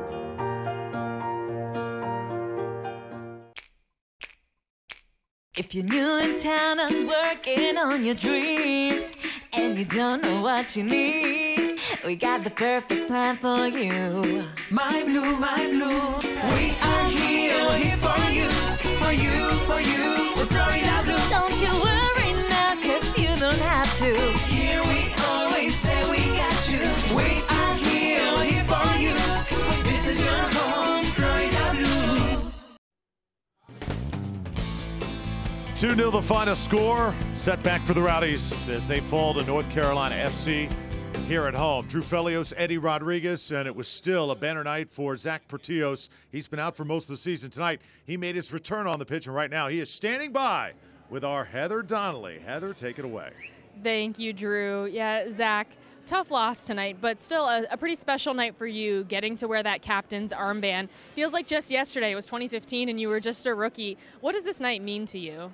It was a big honor, you know. Like you said, I started my career here, so it's awesome to represent them, and I love this club so much, and they've stuck with me through all the hard times, so it was really a special night for me. What was it like just being back out on the pitch after such a long break? I know you had to be subbed out there in the second half. Tough on you physically tonight? Yeah, I was definitely getting tired there. You know, it was a pretty fast-paced game and the heat and everything, so it felt good to be out there, but also I got to keep working and get the game fitness back. Busy week for you guys. 2 home games here, back-to-back. Tough loss tonight. What do you take away from this week in these 2 matches? You know, we're not playing poorly. You know, we're just not getting the results right now, and we just got to keep our heads down and keep working. I think it's so close. We just got to start clicking. If we can start scoring some goals, I think it'll really make a difference. All right, thanks, Zach. Drew and Eddie? All right, Heather, thanks so much. Optimism is the key right now, especially through the hard times, isn't it? Yeah, this is when you have to stay united as a team. You got to find the common denominator, and it all starts with the coaching staff. And Zack Porteous doing just that. He was impressive the first half. After taking a knee to the head, he made several things happen. A lot of great crosses. I said earlier, look at this great delivery as Taylor's trying to play that ball to Flemings, but he's got the ability to play the ball with his left foot. How about this shot to the far post that almost goes in? Tim Popkas once again with a great save, but Porteous was on for the time he was on the field all over the place. All right, 2-0 the final score. North Carolina FC gets the victory. More from Al Link Stadium in just a moment.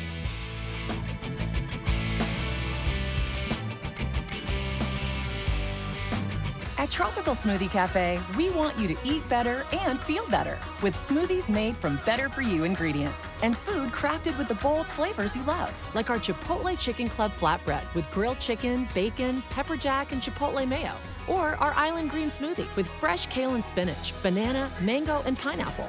Life's too good to settle for anything less. Chipotle Chicken Club and Island Green Smoothie at Tropical Smoothie Cafe. Eat better, feel better.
It's time to celebrate and save at Ashley Home Store's anniversary sale.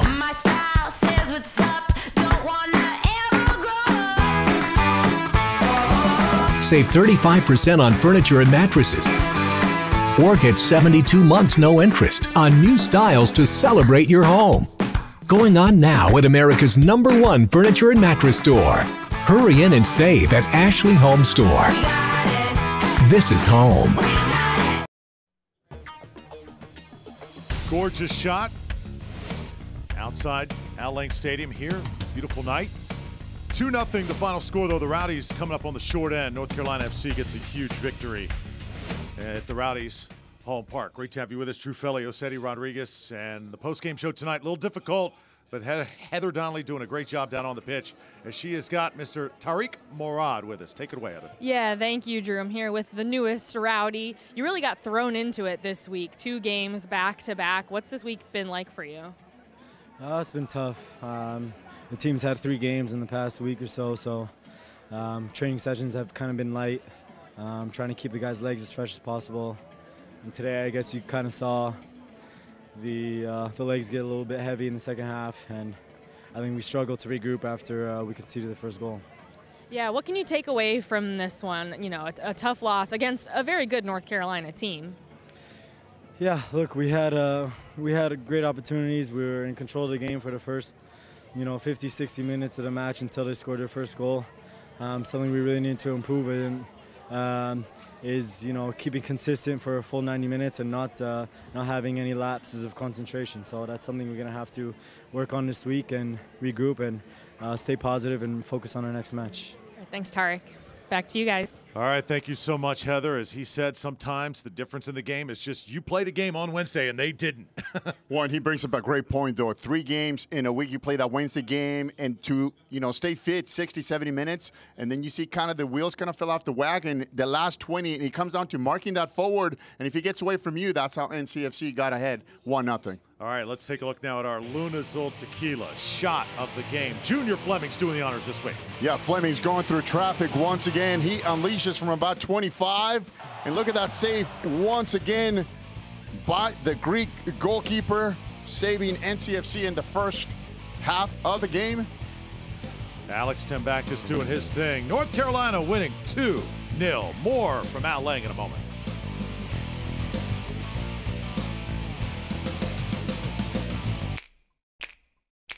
If you're new in town and working on your dreams and you don't know what you need, we got the perfect plan for you. My Blue, we are here for you, for you, for you. We're Florida Blue. Don't you worry now, 'cause you don't have to. Here we always say we got you.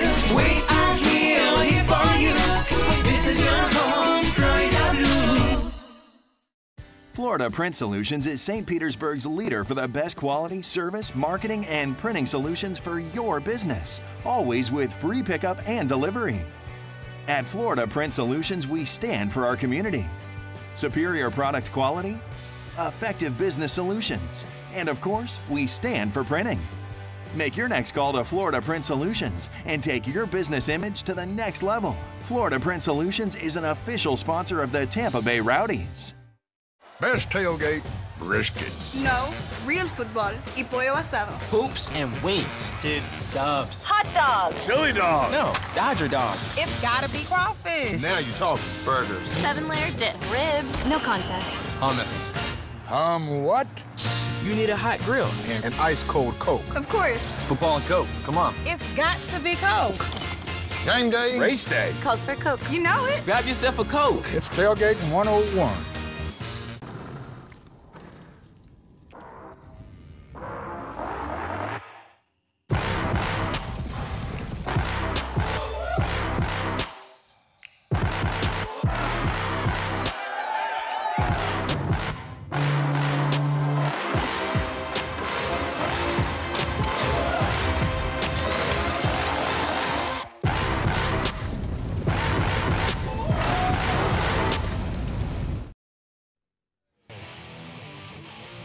Post-game show rolls on after the Rowdies come up short 2-0. The final score, North Carolina returns the favor after the Rowdies defeated their side earlier on this season. Drew Felios alongside Eddie Rodriguez will get you to Heather Donnelly again in just a moment. But Eddie, the Rowdies have gone now over 350 minutes without a goal. If you are in that Rowdies locker room right now, what do you think the players are feeling? Yeah, it's a tough situation, and I have been there as a player with a team that you kind of struggling. You're trying every day. You're practicing hard. You're putting in the minutes, the quality training sessions. It's one of those things, Drew, that as a team you have to gel together. You have to stick together, and you have to keep going forward. A lot of finishing drills, a lot of practices, not so much running, but just concentrating on the technique of putting the ball in the back of the net and going forward. But you got to bring it in as a team, and you got to stay together. This is when teams fall apart. They start bickering about each other. You got to stay together. You got to stay positive. It all starts with the coaching staff. It's got to start from there. They set the tone, and it has to trickle down to the very last player of the team. Keep in mind, 8 new Rowdies players have made their debuts just in the past 2 months. There comes a point where the chemistry does become an issue, and we saw there were points tonight where guys were just not connecting. And of course, that's a great point you bring up, and Neil Collins talked about it during the week. You have to give him time to gel together, and that's one of those things about, look at 6 players come in and out, different formations. Finally, Neil Collins had pieces of the puzzle that he can put together that he can choose from, because in the past, he had to put in whoever was healthy, whoever didn't have a yellow card or suspension. Tonight it was different, but you need time, and that's the unfortunate thing about it. A lot of the times you need to take a few steps back, like tonight, to get forward and to get going into the playoffs. All right, let's go down to the field. Leon Taylor is with Heather Donnelly. Heather, it's all yours. Thank you, Drew. Leon, you got the start out there tonight. You guys created a lot of chances, just weren't able to get one in the back of the net. What happened out there tonight? Yeah, we basically played a great game all the way up to the final product. Like you said, we played well. It was just the final product was just kind of letting us down when you need it the most, which is in the final third of the field. How have things been going for you personally? I know you kind of came out of nowhere, and you've really been impressive here in the second half of the season. Yeah, like you said, I kind of I had a quick rise. And at this point in the season for me and this point in my career is just kind of staying consistent, staying to the grind and keep on working hard. What positives can you take away from tonight's game? I know a tough loss. You really wanted to get those 3 points, but obviously still some good things happened out there. Yeah, I think, like you said, we lost, but there was a lot of positives in the game. We created quite a few chances. We looked dangerous for most part of the game going forward, but like I said, the final third, our final product just wasn't where it needed to be today, and that's something we kind of gotta go back and work on and go again. All right, thanks, Leon. Back to you guys. All right, thank you so much. Obviously, Leon Taylor wanting a better result here tonight individually. Eddie, what do you think the Rowdies can do to get better, to get where they want to be? Yeah, and that one of the things that Leon Taylor talked about, they're doing everything all the way to the last minute where they couldn't put it away. This is when you as an individual and as a player have to take it upon yourself to go back to your house, your apartment, and take a look at yourself. Look at film. This is when film is huge. You get to see yourself. Leon Taylor played a great game, but he could have had a couple of great balls on the ground towards the far post where Flemings was wide open. That's when you got to look at yourself in the mirror and say, am I doing the best for this team? When everybody comes together individually, collectively rather, they're going to do a better job, and that's when you can come back and start doing the things that you're supposed to do. All right, let's take a look and see how this affects the Rowdies overall. This is a big-time blow to the Rowdies' playoff hopes as North Carolina will move up. They've got 30 points now. Rowdies stuck on 27 in 12th place. Postseason not a wash just yet, but the home games are running out, Eddie. Only 4 home games after tonight, and the Rowdies have not been exceptionally well on the road this year. And that's the thing. When you have to go away, it's harder to get points. When you still have to play teams like Cincinnati, you have to play teams like Charleston, it's tough to get points whether you're playing home or away. But when you're not at home, you lose that advantage, of course, of playing this great venue. So it's going to be harder, less unlikely to get those points on the road. All right, tough situation for the Rowdies. And also tonight we noticed some unhappy Rowdies fans in the stands because simply the fans aren't used to this. This is a first experience for the Tampa Bay Rowdies. So what would you tell the fans at this point? Because obviously this is a team that needs their support right now. You're right, and this is a tough part for the fans too, because a lot of the times they don't understand about cohesiveness, a team coming together, all these players coming in here, but they have to be patient. The player have to just come out, train every day, and just kind of prove yourself. Look, nothing's going to change anything other than goals and wins, bottom line, and that's the difference between the pros and the college game. You got to put the ball in the back of the net, otherwise you're going to be out of a job. But the Rowdies fans have to just stay together for a while and say, you know what, we support you no matter what as a team, because that's what matters. All right, let's take a look at the upcoming schedule for Tampa Bay. Pittsburgh Riverhounds, got to head there. That's not going to be an easy one. Then FC Cincinnati on August 25th. North Carolina FC, once again, the Rowdies have a chance to head to North Carolina before going to the Charleston Battery. So the familiar foes still ahead on the Rowdies' schedule. Let's take a look at the USL scoreboard. Last night it was Nashville over Ottawa, also a shootout. Louisville City taking down New York Red Bulls too. Tonight Charleston over Atlanta, Bethlehem, and Pittsburgh. That game is tomorrow with FC Cincinnati, Penn FC, and Toronto taking on Richmond as well. Our next home game is August 25th right here at Al Lang Stadium. Coverage starts at 7 with Heather in the pregame show.